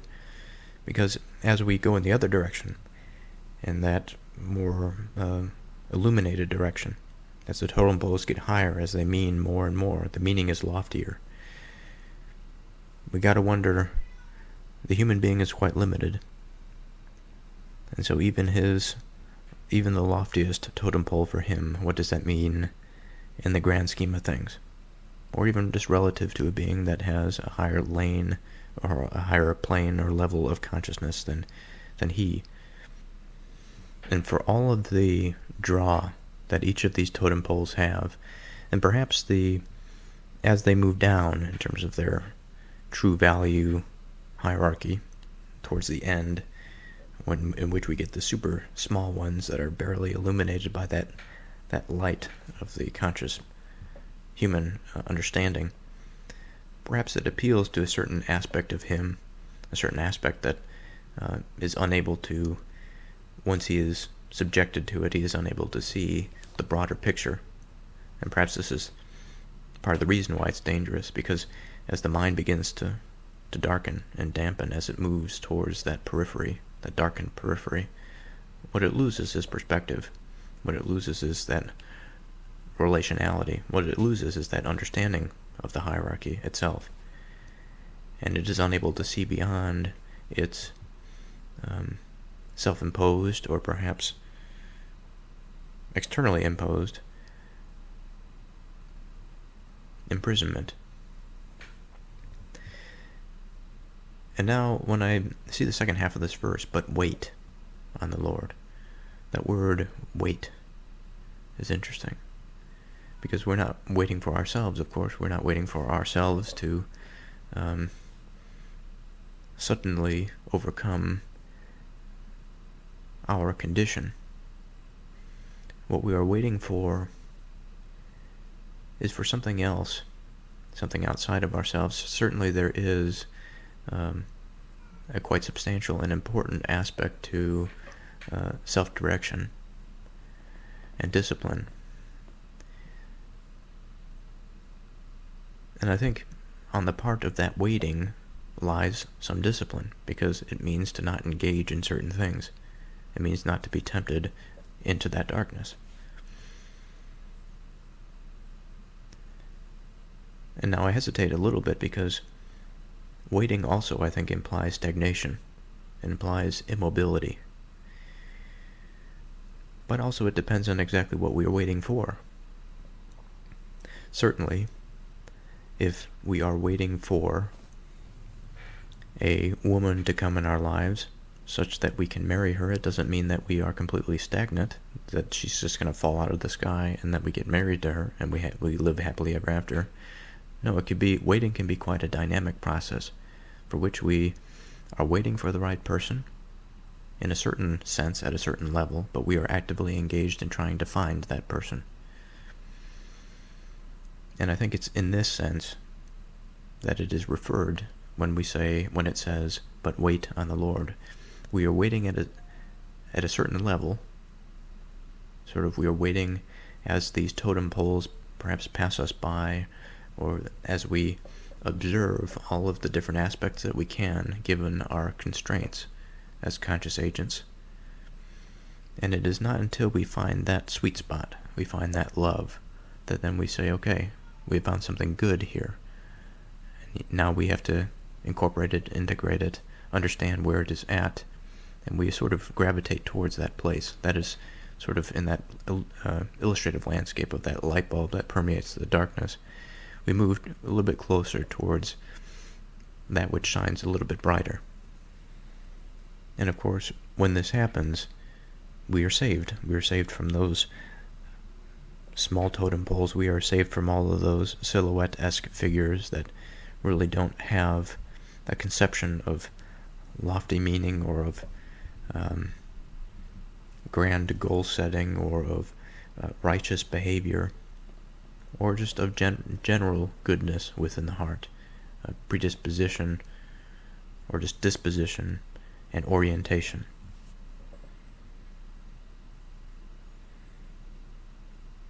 I had this is the last thing that I'll say on this verse, but I had an experience today about on the topic of what it means to be genuine.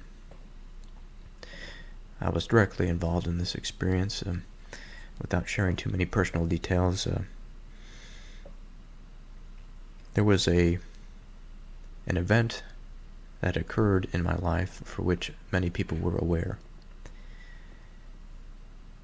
And I was waiting on something to come to me, and then when something came to me, I could tell somebody else or a group of people, such that it would be a celebratory experience, but also that it would mean something, a big change for me in my life, and perhaps to those around me.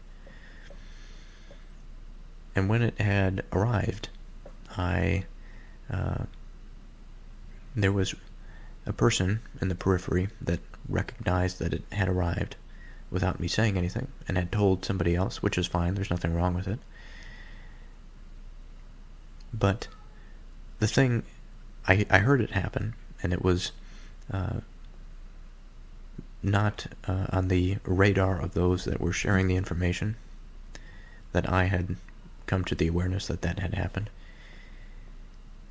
And the reaction was quite a muddled reaction. It wasn't very expressive. It was matter-of-fact at the what I had received, which is fine too. There's no judgment there. There doesn't need to be any particular expression. The interesting part was when I explicitly went up to somebody and shared the information, then there was this elation and this joy. And I had to wonder how much of that is false, how much of that is sort of an acting facade type thing. Now, of course, I recognize that it could be quite different if it comes from the person that is of primary focus, rather than somebody who's secondary or in the periphery. But this matter of genuine, I think it goes a long way. And the reason I bring this up is because false behavior or false meaning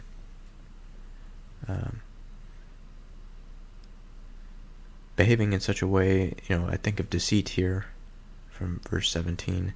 Bread of deceit is sweet to a man, but afterwards his mouth shall be filled with gravel. And I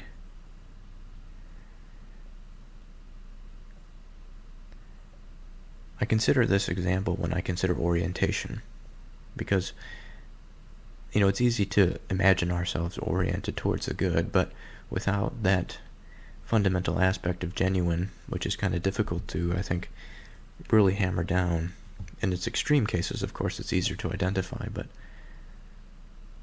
towards the middle, it's much more difficult to sort out. It becomes much more refined. And all of that is to say that I wanted to take that moment to reflect on how important being genuine is. And I think if I imagine to myself how that situation could have been, if I was in the position that the person that had heard my news acted, if I was in that position, what would I do? And I'm not entirely sure that I would behave any differently than that person would. Perhaps I would show an increased joy or elation at what had happened. But I wonder now, after that experience, if I should not recognize that somebody else had told me first. In the end, it's not the biggest deal in the world, but just an interesting reflection. Divers weights are an abomination unto the Lord, and a false balance is not good. Now, this is a verse that we have seen before. This is sort of a combination of two different verses, which is interesting. One of which is within this same chapter, Verse 10, divers weights and divers measures, both of them are alike abomination to the Lord. Verse that I just read, 23, divers weights are an abomination unto the Lord, and a false balance is not good. Now, I know that a false balance is not good has been seen somewhere before, but as usual, when these patterns arise, when there is a repeat, it is an opportunity for reflection and further consolidation. So that word divers is used quite often, it seems, in older English. Divers means many or various. Now, weights is an interesting word to use. I think there's some historical context here that has to do with sort of the economics, has to do with scaling. And I think there's two paths that we can go here. Perhaps they're the same, I'm not too sure. But on one hand, we have that the image of that scale of equivalency. Perhaps this literal weight, in the sense of perhaps our modern understanding of weight, that it is some force that is occurring, by which we can understand it to have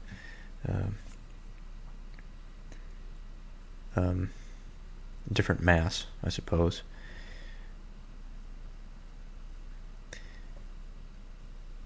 And on this scale, it is in part used to determine exactly how much of something that there is. Not only that, we can use the scale in terms of determining its trade value.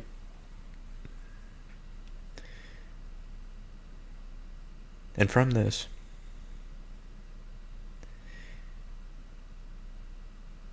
we see what emerges perhaps is some exchange of value. Now, the technology that is used for that system is quite basic, but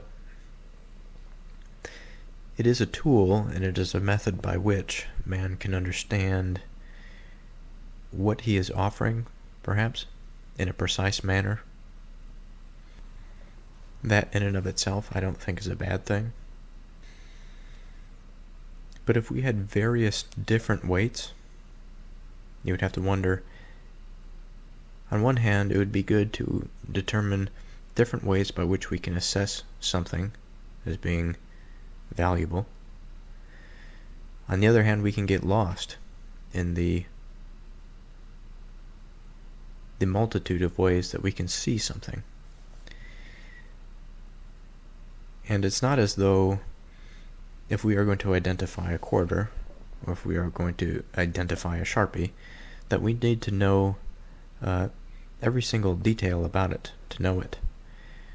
There are certain features, I think, that we look for, the mind looks for, in order to identify it. Now, this is not to say that further exploration into the structure of something in general, if we wanted to find out the structure of the Sharpie, perhaps finding out the structure of the Sharpie at the level of the atom is useful for other things and pursuits, and that is fine. But in terms of basic identification, it's not necessary. In fact, an over-analysis, or over-identification, if that could be a thing, I think can complicate what the thing is. And again, I am torn between this being acceptable, but on the other hand, excessive, and excessive to such a degree that the mind is unable to process all of the information.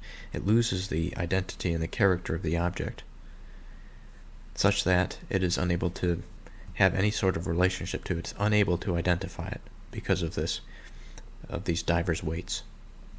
And going back to that last verse and that illustrative landscape, I think part of the sinking totem pole phenomenon is the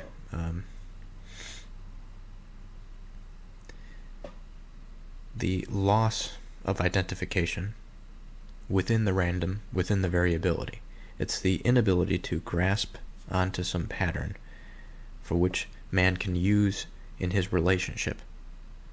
We could say, in the fundamental sense, in his relationship to God, or in his relationship to the structure of reality as it is, or of his relationship to that type of being, that sort of transcendent filter for which he can come to a peaceful existence.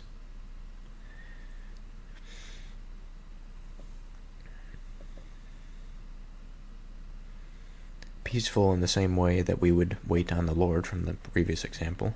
It can be overall peaceful and yet filled with sacrifice and struggle. But on the top surface, that peace is that general connectedness and faithfulness, that belief, and that inability to slip down into that pit for which one can easily be tempted by those darkened forces at the periphery. Now, of the economic example, and if we take that scale, and we think of various weights, I think first it's important to understand exactly what happens with this scale. This, perhaps I'm thinking of an ancient market for which we are trying to sell something. What is occurring? Now, as I've said before, the scale, or the weights, they were sort of important tools in the ancient world for selling or buying goods, and that it increased the precision by which one understood from either a buyer's standpoint or a seller's standpoint ways to accurately measure the quantity of the goods that are being exchanged. And from that quantity, they can sort of precisely make some equivalent, or according to some standard, that then a certain amount of goods should be worth. So, for example, in ancient Mesopotamia, there's a standardized weighting system. And different weights perhaps were used, perhaps made of stone, bronze, or clay. The weights had symbols on them indicating what their value was. And the scales were used to compare the weight of the goods with a standard weight to determine the price. Now, messing with the standard weight, either making it more or less, would be considered dishonest. And so the tool is a way of getting into that realm of honesty, dishonesty, of just, unjust. And it's not until we really explore that realm of the implications of what it might mean for one to be deceived in a particular transaction that this verse is more properly understood, and why it's an abomination. Because it is, I think, ultimately an abomination because of the illustration that was provided to us from the last verse about that realm of intelligibility that man finds himself in, and the degree to which he is vibrantly shown under that light. So, a practical example: someone goes into the market. They want to sell something, or perhaps they want to buy something. But let's just say they want to sell something. And so they set up their station at the market. Perhaps they receive a standardized weight from some custodian in the market that keeps all of the weights. But they have pre-made a weight that they had brought in. They smuggled one in that was similar to the one that was made or standardized by an institution,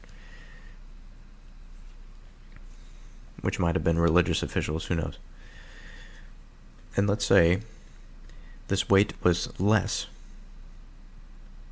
in its value than that of the standardized weight, which means that when the standardized weight with its particular marking, that's supposed to be something that's actually heavier, but if we imagine the standardized weight, the true standardized weight, compared to some good, And let's say we find it at an equal level on this scale, this balance.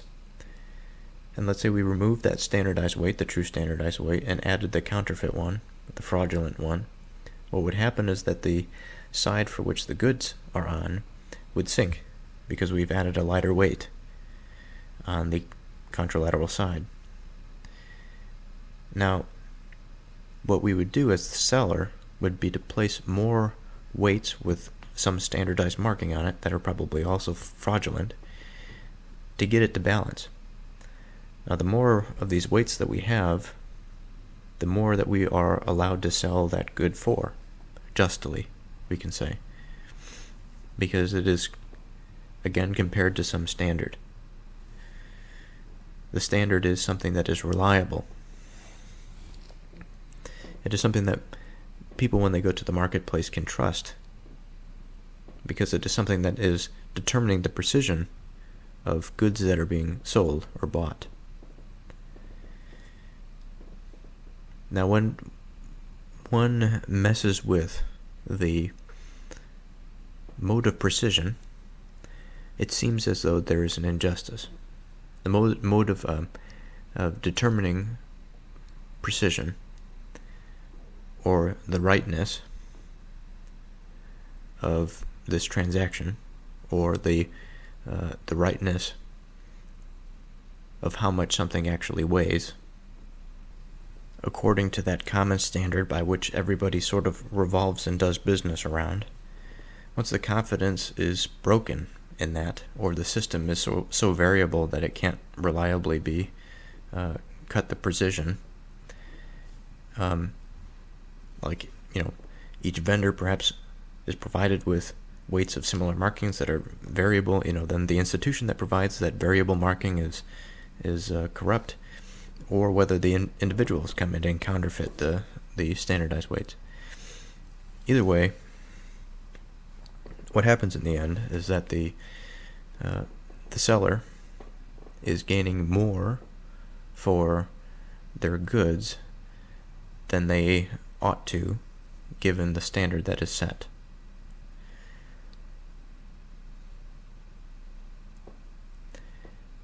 In some sense, it is a violation at the level of custom, because there are different ways of doing business than to rely on some set standard of weights. This is why divers' weights is a bad thing. Of course, people can enter into a good faith relationship such that they debate something rather than use that scale, that measurement type of way of determining things, the precision way.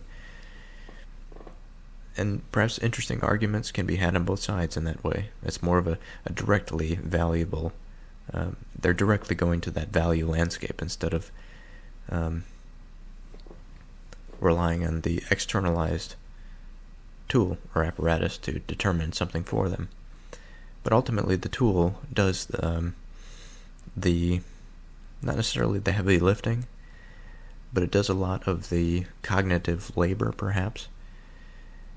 And there still is the possibility for which,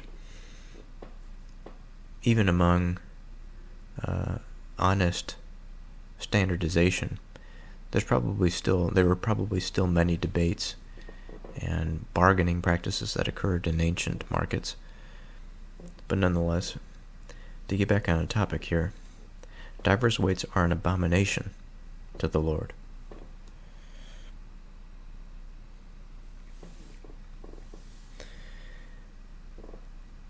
And so why exactly is it an abomination? Where is the insult here? Well, it's deception. It's deception between two people. But why would this matter? Now, perhaps at the small scale between two individuals, this may not seem like it's all that impactful, but we have to imagine where these two individuals are in relation perhaps to some broader structure. And if we are to imagine that there is a conscious landscape for which human beings find themselves in, some intelligible reality that has a degree of order to it that is affected by their participation, or at least influenced by their participation,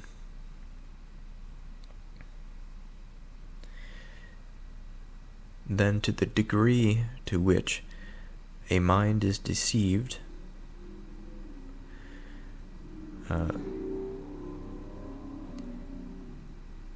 in the context of trust, or under the context, under the guise of trust, under a word that means to represent one thing, but in fact is being used to hide, to deceive, and effectively represent something completely opposite, then there is a breakdown of what we might call trust, but there's a breakdown of understanding. We are moving, again, off of those totem poles. We have an individual that just wants more for themselves, and yet in the process of doing that, they muddy the waters such that we cannot see through it. We can't see through it. We can't trust. We can't build relations upon one another. We can't form functioning and stable societies. We can't be beings within the world that are able to effectively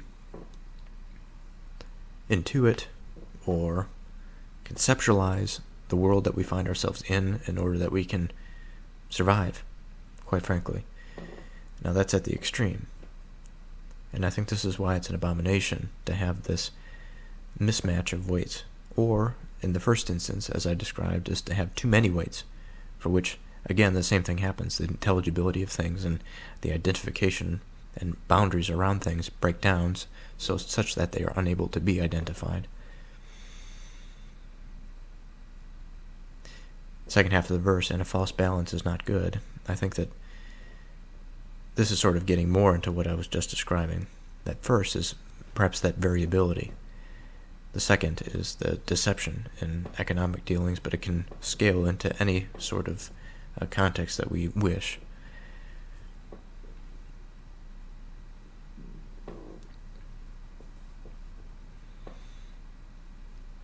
Man's goings are of the Lord. How can a man then understand his own way? So I think this is going to be a tough one. And thankfully today is a new day. So I'm relatively fresh, even though it's in the evening after work. I think my mind is ready to take on a new verse here. Now, at first glance, I see the word goings. I see the word way. And I see Lord. I think these three words are going to be the center point, the centerpieces for which we understand this verse. And I think that this is going to be a big one because man's goings, that expression, is vague, but also we have to remember that even though something might be vague, it's there for a reason. It is as though we are trying to determine what is downstream given an entry point. We are trying to determine exactly what the tree is going to look like that emerges out of a seed. And it's possible to do so.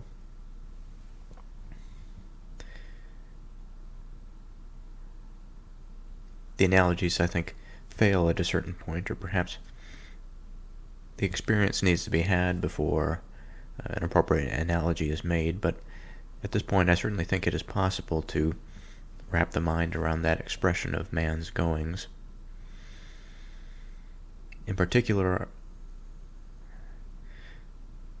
wrapping this, connecting it to the Lord, and again, I think diving into and exploring what that word is, the Lord, I think is important. And then that second half of the verse getting into the individual aspect, where a man supposedly of free will, how he finds himself in relation to that, if he is to be connected, if he is to be of God. As with many words, I think it's appropriate to not only examine its meaning, but also where it comes from, what it is born of, what roots it is born of. And when it comes to fundamental words, not necessarily words that are used to connect other words together, but words that have some intrinsic meaning of their own, I think that the word go and goings, although on the surface doesn't appear to be all that exciting, upon reflection, certainly relative to the context of this verse, I think is a bit of a surreal experience to consider. For what do we mean by the word go? Now, as it is free from various constraints or various contexts, it's a bit difficult to understand exactly what the word go means, because it seems as though we need some relationship, we need some orientation. Are we to be going from something, or there is some agent that possesses the possibility of moving from one place to another, this sense of going. The places themselves are in relationship to the individual, such that the individual can certainly can leave from one place, but it is not as if it ends once they have left. They are going somewhere. It's not a prerequisite for the second place to be within a given context, but it is assumed that as an individual leaves or goes, he arrives somewhere else. We can also use the word going as more of an identification of a process. I can use the statement, how's it going? Now, it, of course, is a container for some other, perhaps process, procedure, or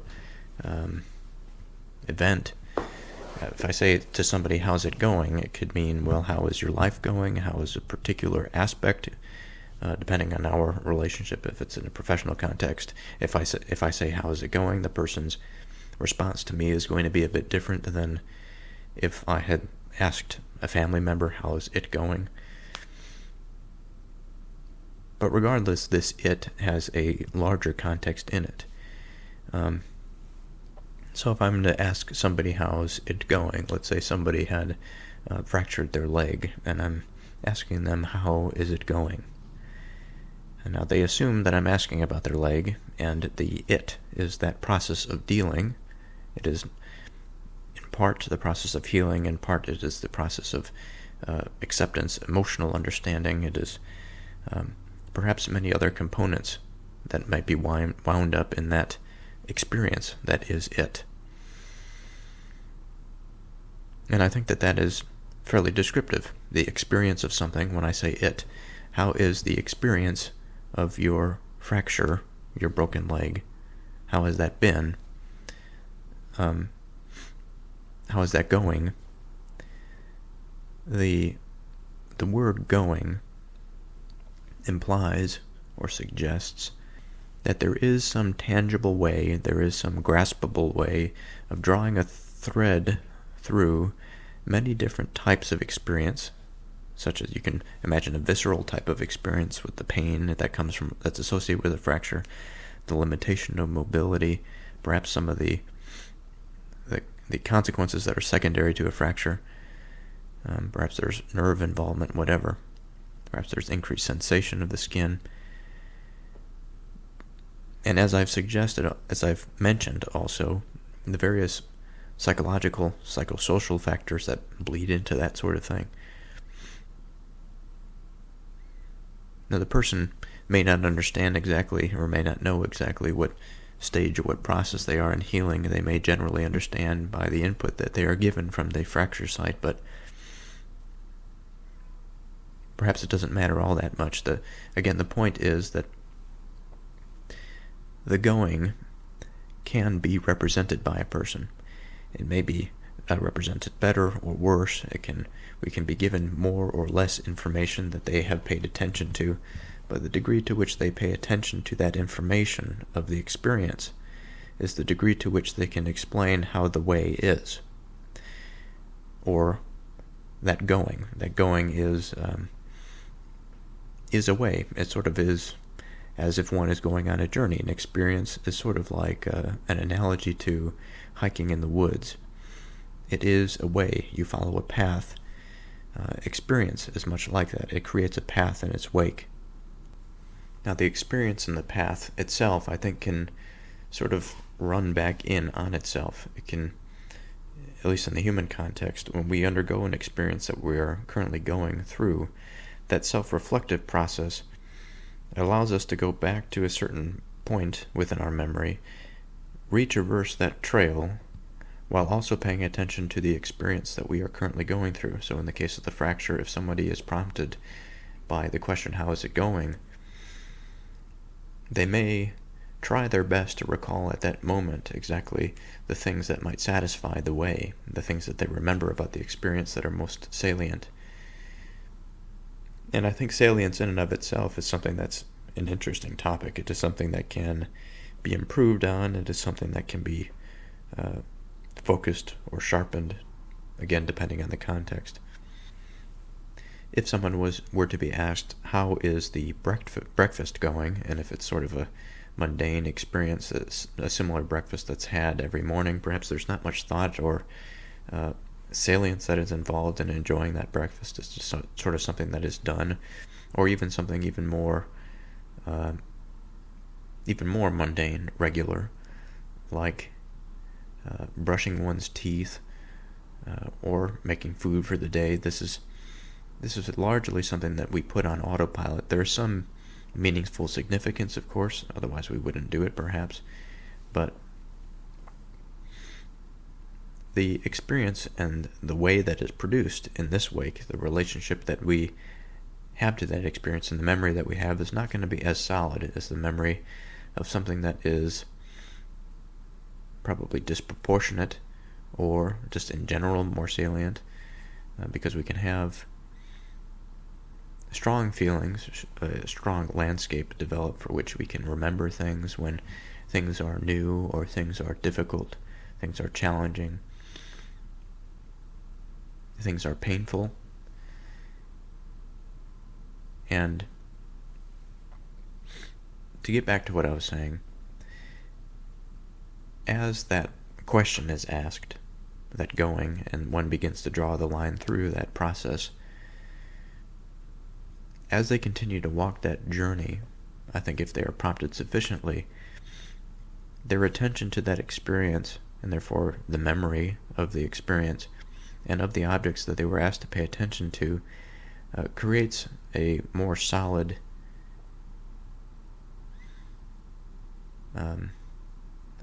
experience in terms of the cognitive aspect. The relationship one has to the experience of the fracture and of going through the process of healing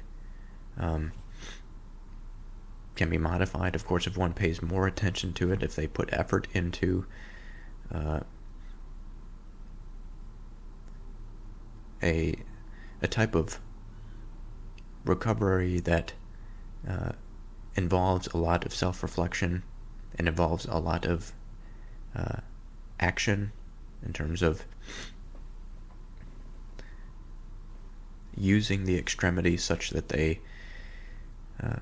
bear weight through it when it is appropriate, when the extremity is able to accept that weight, slowly and gradually reintroducing it to the stressors of the world, as the bone is an adaptable object that requires the forces and stresses of life in order for it to maintain its health.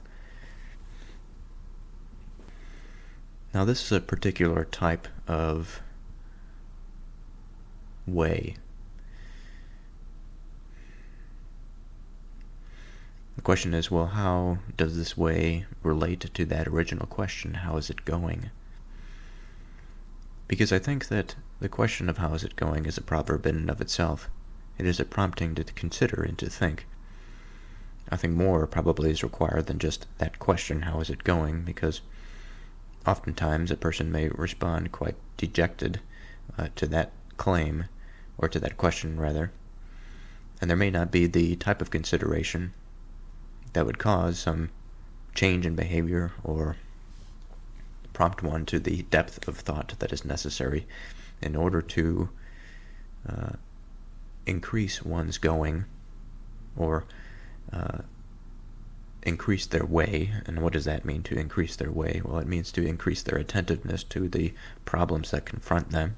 In the case of the fracture, if one is to take an active approach in healing, they probably will not sit on the couch until 6 weeks, 8 weeks, whatever, for a bone to heal.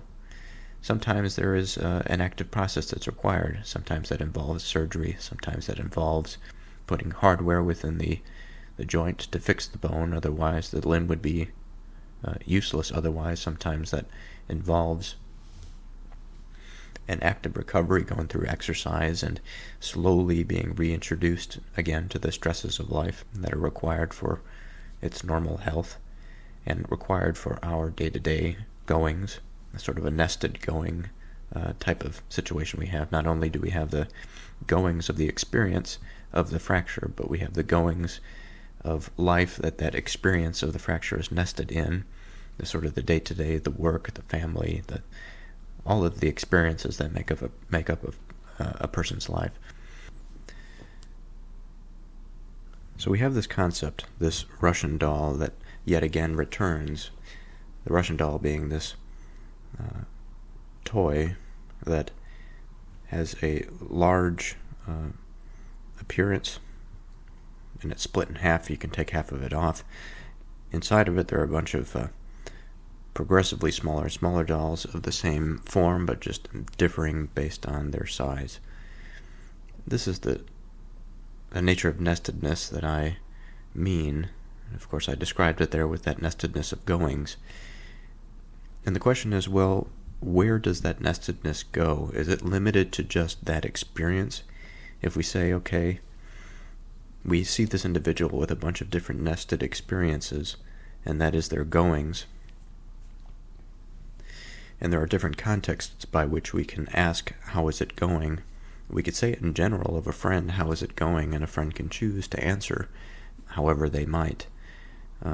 If it's a genuine answer, and perhaps culturally we don't really expect genuine answers, or thoughtful answers at least, we might expect something like an okay or a good, whatever. I'm doing well, thank you, how are you? We don't really get the type of thoughtful response that that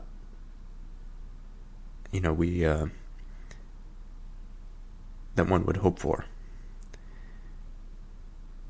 Well, perhaps that's not the right way to say it. I distracted myself there thinking about a particular interaction, and when I asked that question, but perhaps many of us don't hope for it at all. We just sort of say it because it's some custom. We do, I think, desire a degree of connectedness, and even though that we are quite individual and we wish to keep many aspects of our lives separate, and when we ask somebody at work, for example, how are things going, we don't really expect a long drawn-out story. And if we come into contact with a lot of people, and all of these people give us a super saturated account of how things are actually going, it would be quite exhausting. So perhaps for good reason, for matters of retention and of stamina, we don't expect large, genuine answers. But that being said, I think of those that we truly do care about, and perhaps even more than that, at least to the degree that we can tolerate, we do expect somebody to say something that is valuable. And the point of all of that is to say, even within the individual, one individual that tries to understand the goings of another individual, when somebody is asked that question, that recipient, that response requires a process, this process of retrieval by which they go back into that nested environment, and they pull out different strings of continuity that ultimately bring up to one, and perhaps sometimes it's difficult to understand exactly how one can unify all those experiences together into some meaningful and salient answer. Perhaps it's near impossible for many of us, but certainly there are better answers. They're more descriptive and purposeful and genuine answers than others. And I think it depends on the degree to which we can tie not just one thread through one particular experience and call that something that is a going, but through all experiences and call that itself a way and a going. Now, I think by necessity there probably are things that must be sacrificed in order to maintain an overall continuity between experiences, between a series of experiences, between experiences at work or a going or a way of experience that we have with one of our best friends or of a family member, or of our experience with after-work activities, perhaps that we are engaged with family life and the relationship to our children, or the relationship to community members, or it could be within work. There could be relationships to particular coworkers or to a particular customer. There's a lot of complexities that go in there, and I think that it is possible to draw a lot and say very little, condense it like a proverb, into one particular experience that perhaps is representative, reflective of many different experiences in life, because we have this identity that we carry through all of that experience, and it's how that identity saturates the things that I think it is related to, and if we attend to that exposure to those things that are outside of us by our conscious experience, as we pay attention to that, I think it's perhaps easier to draw some line through all of our nested experiences. Now, all of that being said, and the difficulties that come from one individual from answering that question in a genuine manner of how is it going, I think that what's also interesting is to examine the relationship of another person who has, again, this depth of nested experiences relative to somebody else. And there again, we have a connection. We can intertwine those experiences together. Now, those experiences, perhaps there's something from that is taken away that then can be used to contribute to the whole of one's contiguous experience of going, of the way of life. And just reflecting on the matter of scale, since we have zoomed out now from one individual to two individuals, perhaps to, in general, the way that this relationality and the conscious mind sort of has its way of saturating the landscape in front of it.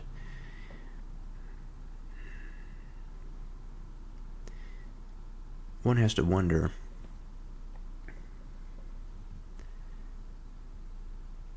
how much of conscious experience is reality. And I know that is sort of a stretch to say, in some sense, because I'm making a bit of a leap.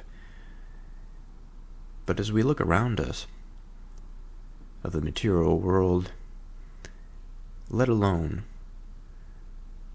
our expanse into the material world as we look around us, it's quite difficult, especially if we live in a large city, it's quite difficult to imagine an expanse that is not saturated by some conscious mind that has manipulated the material world. But outside from that, if we just think about our experience in general, and of what it means to be a conscious mind living in a bizarre reality with certain perceived constraints,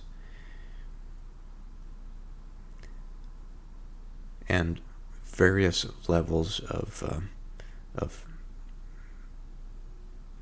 pattern recognizing organisms, of material organization. Within all of this, within all of the pattern, within all of the perceived random, that all that perceived random perhaps that is integrated by the mind, again the question comes up, well, how much of our reality is mind? Is it just limited to the human being, or is there an aspect of reality? And I think that word is important here, what the aspect of reality from a conscious standpoint looks like. Moreover, from that, how much of reality, now I said earlier our reality, and I didn't necessarily mean the experience of reality that is limited by the mind of man and his limited perceptual capacity, but rather the reality that we commonly share, the reality that is. Of this reality, if there is to be consciousness as an aspect, or perhaps consciousness as a greater part than just an aspect being a feature or a facet, some characteristic, but rather maybe something more fundamental. And then the question is, well, now there's a lot of what one might call speculation here, but how would we really form a hypothesis without speculation? Moreover, from that, I think that there is some grounding in the world for this type of discussion. Now, it can be rather strange, I think, at the beginning, at the outset, because the exploration into experiences appear to us in a particular manner, and as I have outlined, I think the manner in which we experience it depends on the degree to which we pay attention to it, and the degree to which we pay attention then comes back to influence the way that we interact with the world, the way we remember things, the way the world is influenced by us. And so attention is quite an important thing when it comes to that aspect of reality, not just for the human being, but for the relationship that the conscious agent has with everything outside of it. And perhaps that language is not quite right, but for the moment I'll leave it be. And I understand that this is quite a messy analysis of this verse, but it's a lofty one. Man's goings are of the Lord. How can a man then understand his own way? We have to remember that we were discussing man's goings. Now, some of these tributaries may not be all that fruitful, but again, it's necessary to explore, to hypothesize. Now, to get back to the original discussion, we may return at some point to this, the consciousness and its integration into reality, how fundamental it might be, in what way is this mind, or perhaps directedness in reality, fundamental to its being. But for the moment, I would like to reorient and go back to man's goings. And so far we have been talking about man's goings as an experience. It's an experience that can be modified. It's an experience that is heavily influenced by one's attention. It is influenced by the relationships that he has, and again, by extension, the attention to those relationships. We've discussed a series of nested relationships, which can be seen as a series of nested experiences that have some connected through line between them that can be separated and identified. One example of which that we used was the experience of the fracture and everything that entailed. Another was sort of the more general experience of a person, which includes his work life, his family life, and everything that we might consider to be something that's an identifiable aspect of life and of experience.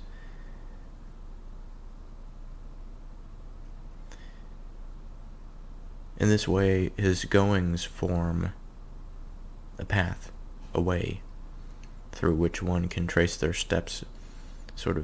They can retrace it, they can retraverse it based on their memory. It is an outline that is imprinted into reality through its relationality, but also imprinted in the mind because of the experience that was had and the memory that the agent is capable of.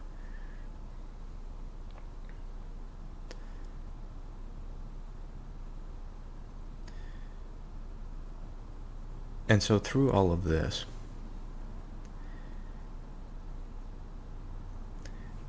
the expression in this verse, man's goings are of the Lord. And I mentioned at the outset, I think that this deserves some sort of conceptualization of what the word Lord is. And for the moment, I think, if we are to consider something for which man's goings are of,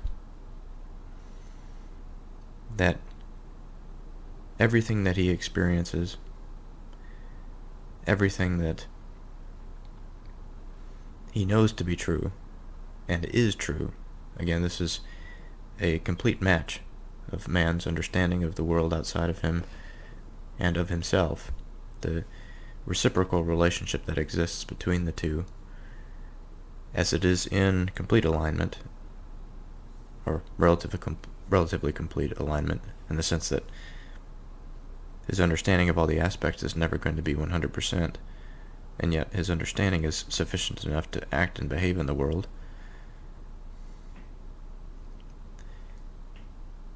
If all of that, including the nestedness, including all of the events throughout time, are of a being that we can that we are suggesting, or at least the Old Testament is suggesting, has a degree of direction, has some agency, seems to come into contact or can express itself through the mind of the individual agents, such as man,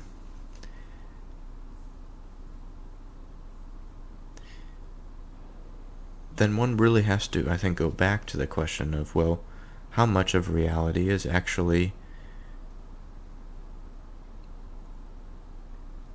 and I want to use the word aspect again, but I want to use the word aspect because of my own understanding of my experience. My own understanding of consciousness and of directedness, I know is but an aspect of the whole, because my own experience is not the experience of another. I can understand to a degree the experience of another, but not in the same way that I can understand my own. One has to, I think, in relationship to this proposition or observation, that man, he can empathize to a certain degree, but has his ultimate experience is nested within his own, and he can form relationships with people outside of him, of course, and his own experience is shaped by the relationship of others, but there's a certain element of his existence that is unique to his experience and to his identity. And it's that self-ness, or that beingness of the self, that I think it can make it quite difficult at times to determine exactly how it is that we are related to the divine.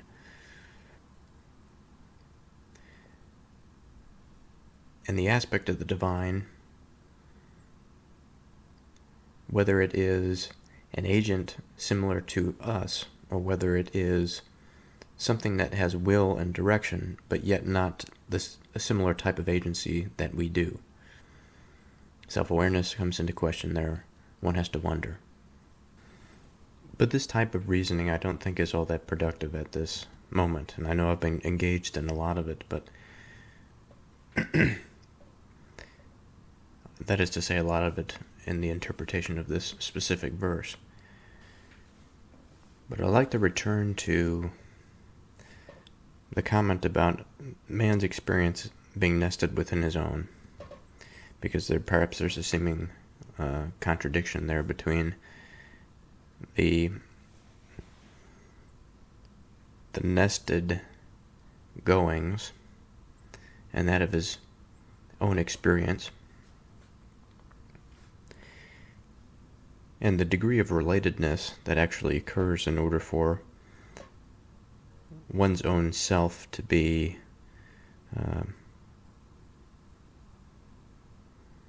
considered anything in and of itself, to be its own identity.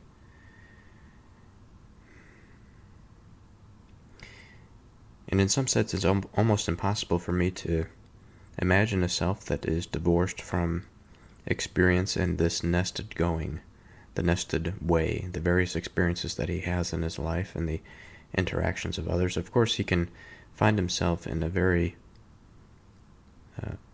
perhaps a hermetic environment where there is very little interaction with others, but no matter how he goes about trying to shield himself from the world and that he could just spend time with himself, he will ultimately form relationships with something. And I think this relationality is clearly more than just the interpersonal human-to-human interaction. It could be more than human to other animal. It's relation to the environment. It could be a relationship to the material world, the things of his immediate environment, the various bits of reality that he picks up through his sense organs. All of this is relational. He forms a map in his own mind of reality because of it. Man's goings are of the Lord.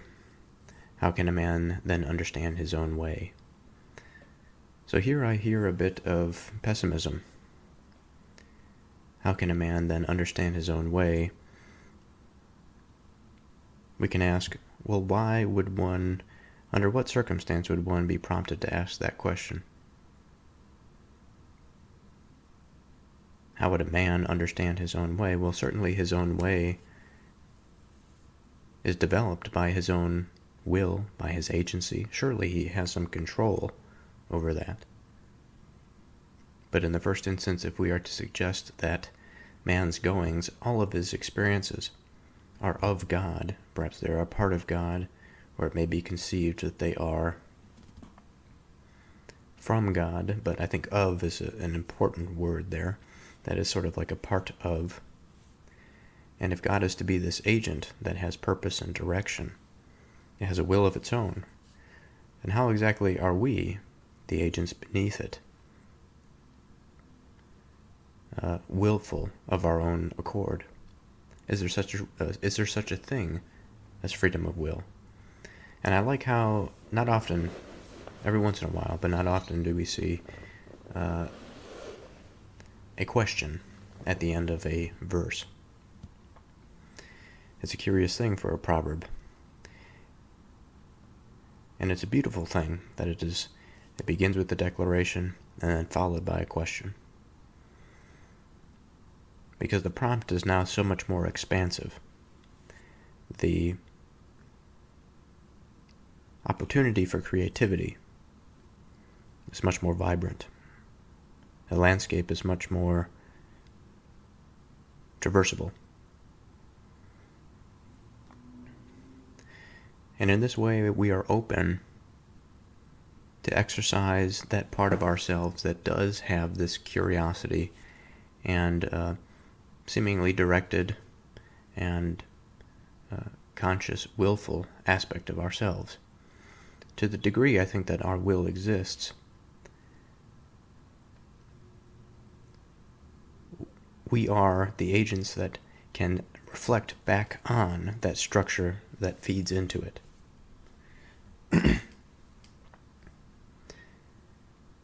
And it's not so much as though we don't have freedom of will, because we can do as we please.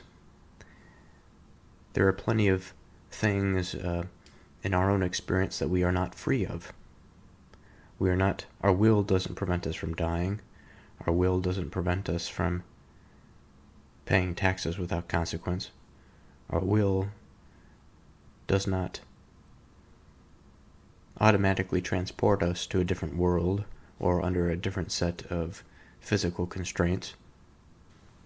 There are plenty of ways in this way that the will can be said to not exist.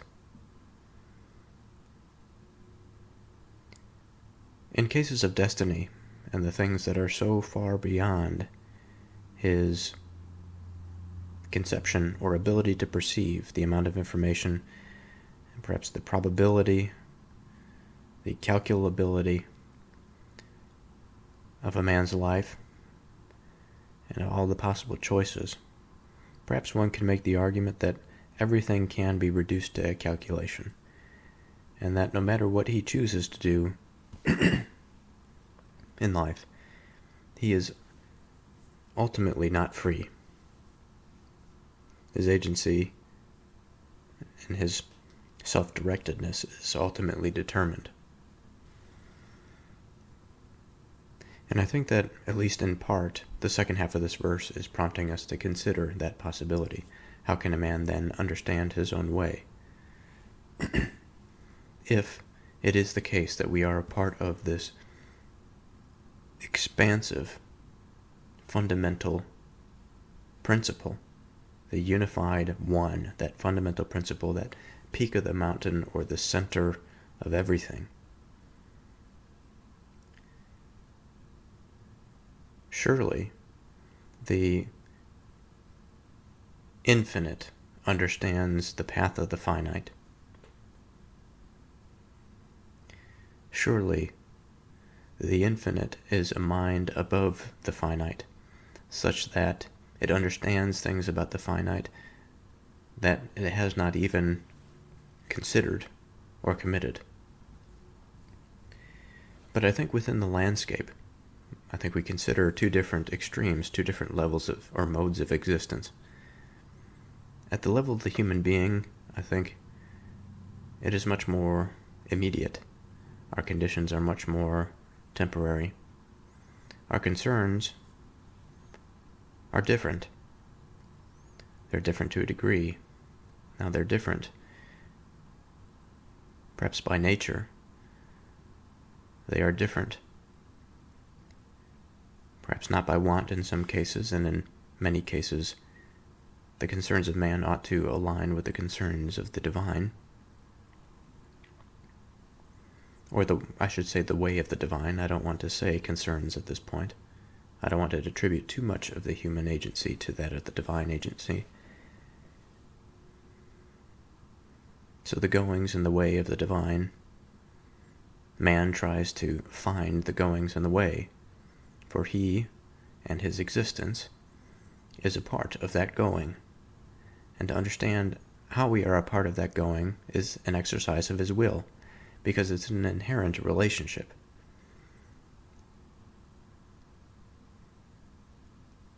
He that can act without knowledge, contrary to,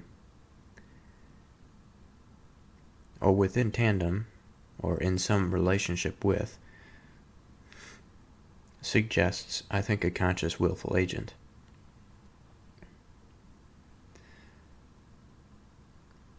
That expresses a freedom of will of his own. But again, just like liberty, just like the spirit of a free people. It is dependent upon certain contexts. It depends upon certain relationships, about man's relationship, his relationship to his society, about his participation in it, about the structure of his society, depending on a multitude of different factors, how the current institutions are formed and the size and scale of them. It depends upon his relationship to all of these things that actually manifest where the spirit of liberty can be found within his collective consciousness. In the modern day, I don't think that it would be a very difficult case to make to say that liberty, although a fundamental principle that remains the same, has changed to our eyes, has changed to our perception because of how our institutions and culture has evolved over the years. And yet, although we may be mistaken, perhaps, what it means to be truly liberated given a certain set of constraints or new variables, it does not mean, I think, one, that the principle does not exist, that the principle of liberty, and two, it doesn't mean that we do not have the will to find it, or to, again, if we succumb to some servitude, to find ourselves in a position to accept, to identify that spirit of liberation, of righteous liberation, because again, just like the will, there are many ways in which we can't be free or liberated. Just as is the case in the will, there are many ways in which we cannot exercise our own action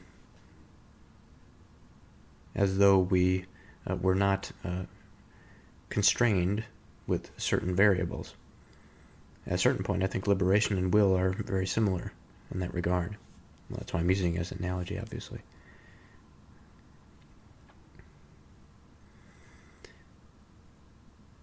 But despite the restrictions on liberty, we can identify a spirit. That spirit is related to us in some way. And because of that spirit, although we may lose an aspect of it, we may lose a particular part of our condition that allows us to see it, we still have the agency and the will to find it and to reintegrate it. And so I think there is a functional sphere in which the agency of man, as limited as it might be relative to other types of entities, whether they express the same degree of selfhood or of consciousness as man does, that's a separate story. But the way in which man interacts with his will, I think, determines the way in which he reacts with reality and with the divine. And by extension, it changes the way that, perhaps in some small degree or a large degree, I don't know how this fits into the larger landscape, but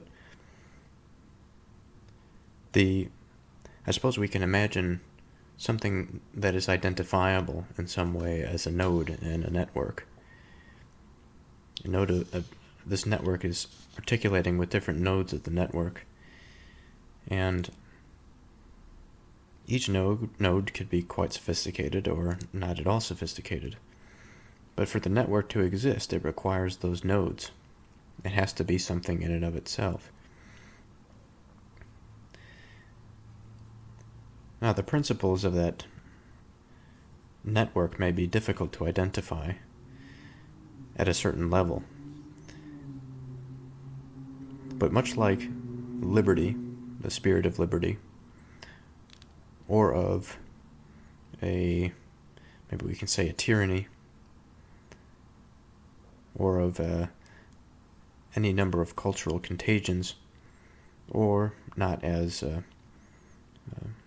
pessimistic as those options, we can imagine religions and various ways in which one man can connect himself to that divine experience. Although he is restrained by his position in the network, his relationship to different nodes, I think, changes based on his recognition of certain variables. And so in one sense, we can say that he's not a willful or conscious agent because he is constrained. But being constrained and limited is nothing new to his experience. He's always been constrained by numerous things. On the other hand, he is quite the willful agent as compared to a rock or something even like a lesser animal that does not have the degree of freedom that he does. And I think if we use degree of freedom in an orthopedic context, let's take a particular joint, a shoulder joint. We say that it might have 3 degrees of freedom, and it can move in 3 planes. And because it can move in all 3 planes, it has quite a bit of mobility. It can do quite a lot at the joint. Other joints that are 2 degrees of freedom have much less mobility. They have a greater degree of stability, and we can imagine as nodes in the network, things that just don't have much degree of freedom, agency-wise or liberty-wise, probably are pretty sturdy as objects or as things that can be identified. But things that, again, have more mobility, like a joint, have more degrees of freedom, are able to move more in that environment. And it exposes them to more, perhaps, nodes. In the orthopedic context, a greater degree of freedom is associated with a decrease in stability about a joint. Now, how can we exactly draw a analogous conclusion about the body and man's position in reality? I'm not really sure if it's accurate, but to the degree that a joint of a high level of degree of freedom experiences a loss or a sacrifice in stability, I think man experiences a loss of something because of his increased degree of freedom relative to virtually everything that he finds in his immediate environment, and his immediate environment has become essentially the solar system. Now, may there be beings that have more degrees of freedom than he does? Certainly. We can speak of the being or the spirit of liberty being sort of a hyper agent or a hyper object. This has much greater degree of freedom than man does, because it is a principle. It is something that is foundational, and yet this sort of thing moves through conscious experience. It is the seed that grows within the conscious mind of man, and within the collective, within the multitude. Something that can be realized and understood by a single individual, but something that requires the multitude. Well, it doesn't require the multitude. It can certainly flow through an individual, but in a different context. Because there is no centralized government in the heart of man, and I suppose we can make it some analogy, but it's going to be different. The restraints are just different. And here again, at this level, we, I think, can recognize and appreciate that although he is constrained, he still has this interaction with something, some hyper object that is above him. And this interaction with the principle, with something that is foundational, not only does he recognize his place, he sort of discovers his degree of freedom relative to that which he is participating in, but I think he can also I think man can expand his degree of freedom because of his capacity to understand himself and be aware of and attend to things. Are there inherent limits on what he can understand? Probably. But to tie this all together, although the statement freedom of will may have some relativism built into it, on one hand, it does not mean that he has no freedom of will, because he certainly does. He has many degrees of that freedom of will, and I think every degree that he has proves to be a freedom of his. It is a willful directedness of his, for which he can choose to interact with particular nodes in that network. Now, whether or not he is able to understand that that's what he's doing is another question, it's another story. But regardless if he knows what he is doing, his very relationship to those other nodes are going to influence those other nodes. And if he finds himself in a state that is more constrained, he just will not interact with them, because he has not been liberated relative to he has not been liberated from certain constraints to allow him to interact with certain nodes. And so then begs the question, within this framework, where is the divine? Is the divine the framework itself? And perhaps it's possible that that's the case. The framework, I suppose, can be identified, but I'm not entirely sure that that is accurate. We could say it's a hyperobject, just like liberty is a hyperobject that might surround man, that works and acts through him. If we are to say it's the entirety of the network or the matrix, I'm not sure that we can make such an assertion, because it is so fundamental that it is reality. And to abstract so far as something that is beyond reality, I don't think really makes sense. I mean, we could conceptualize it in any number of ways as just nothingness, but I wonder how much nothingness actually makes sense.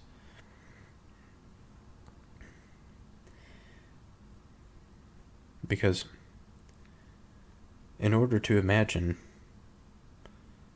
nothing, we have to imagine something that represents nothing. So it's quite difficult to conceptualize. Understandable to a certain degree, but limited in other respects.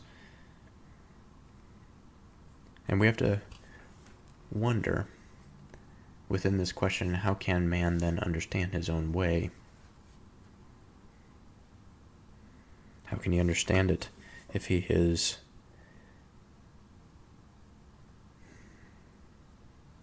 well, suppose I have found an answer.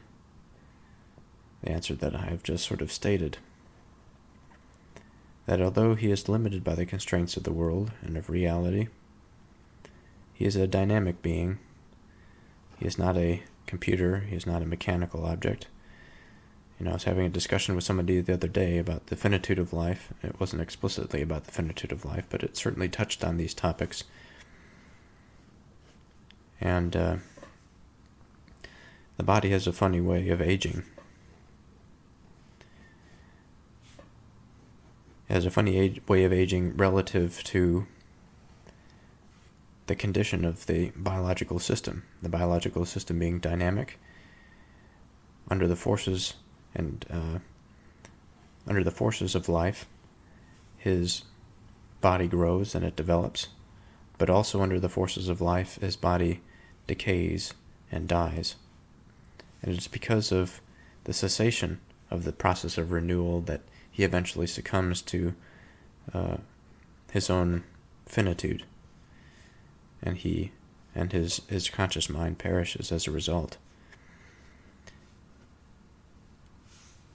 And it's a bizarre thing, his experience. It's a bizarre thing to understand why it happens. It's a bizarre thing to understand why he is even here at all. But to get back to the point, in closing and in reiteration, that man can understand his own way by understanding his relationship to other things, to other people, to other objects, to other hyperobjects such as liberty, and to the broader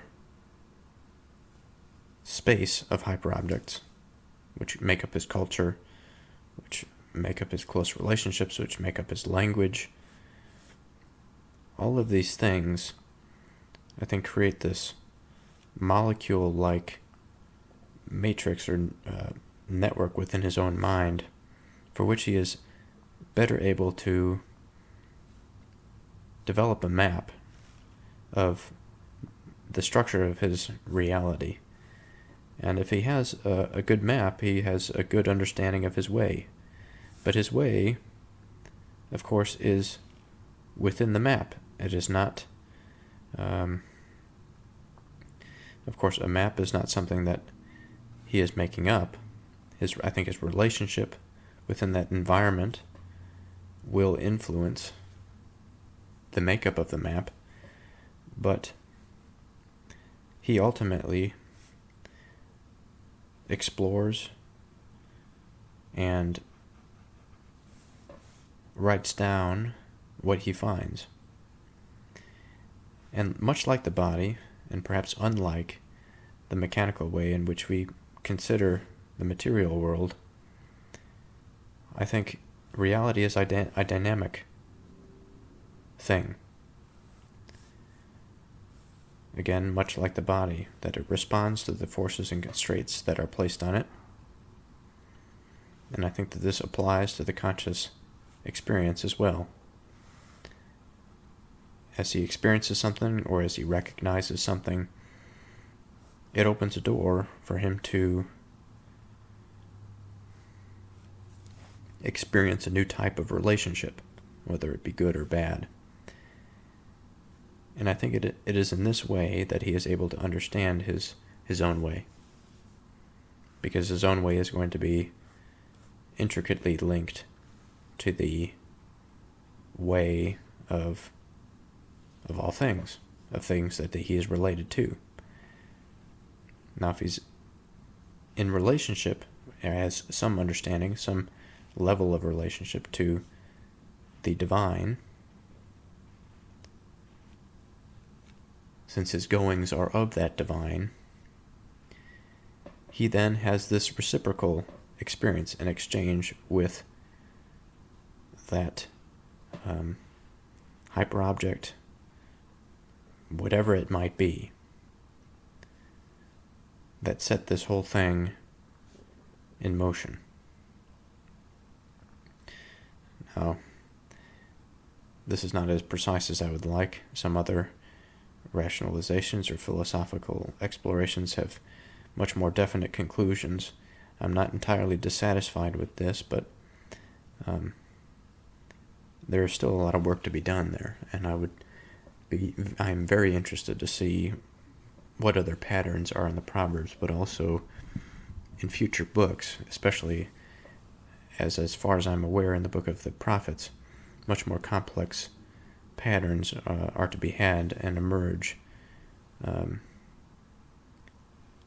to better appreciate, I think, the nature of our reality.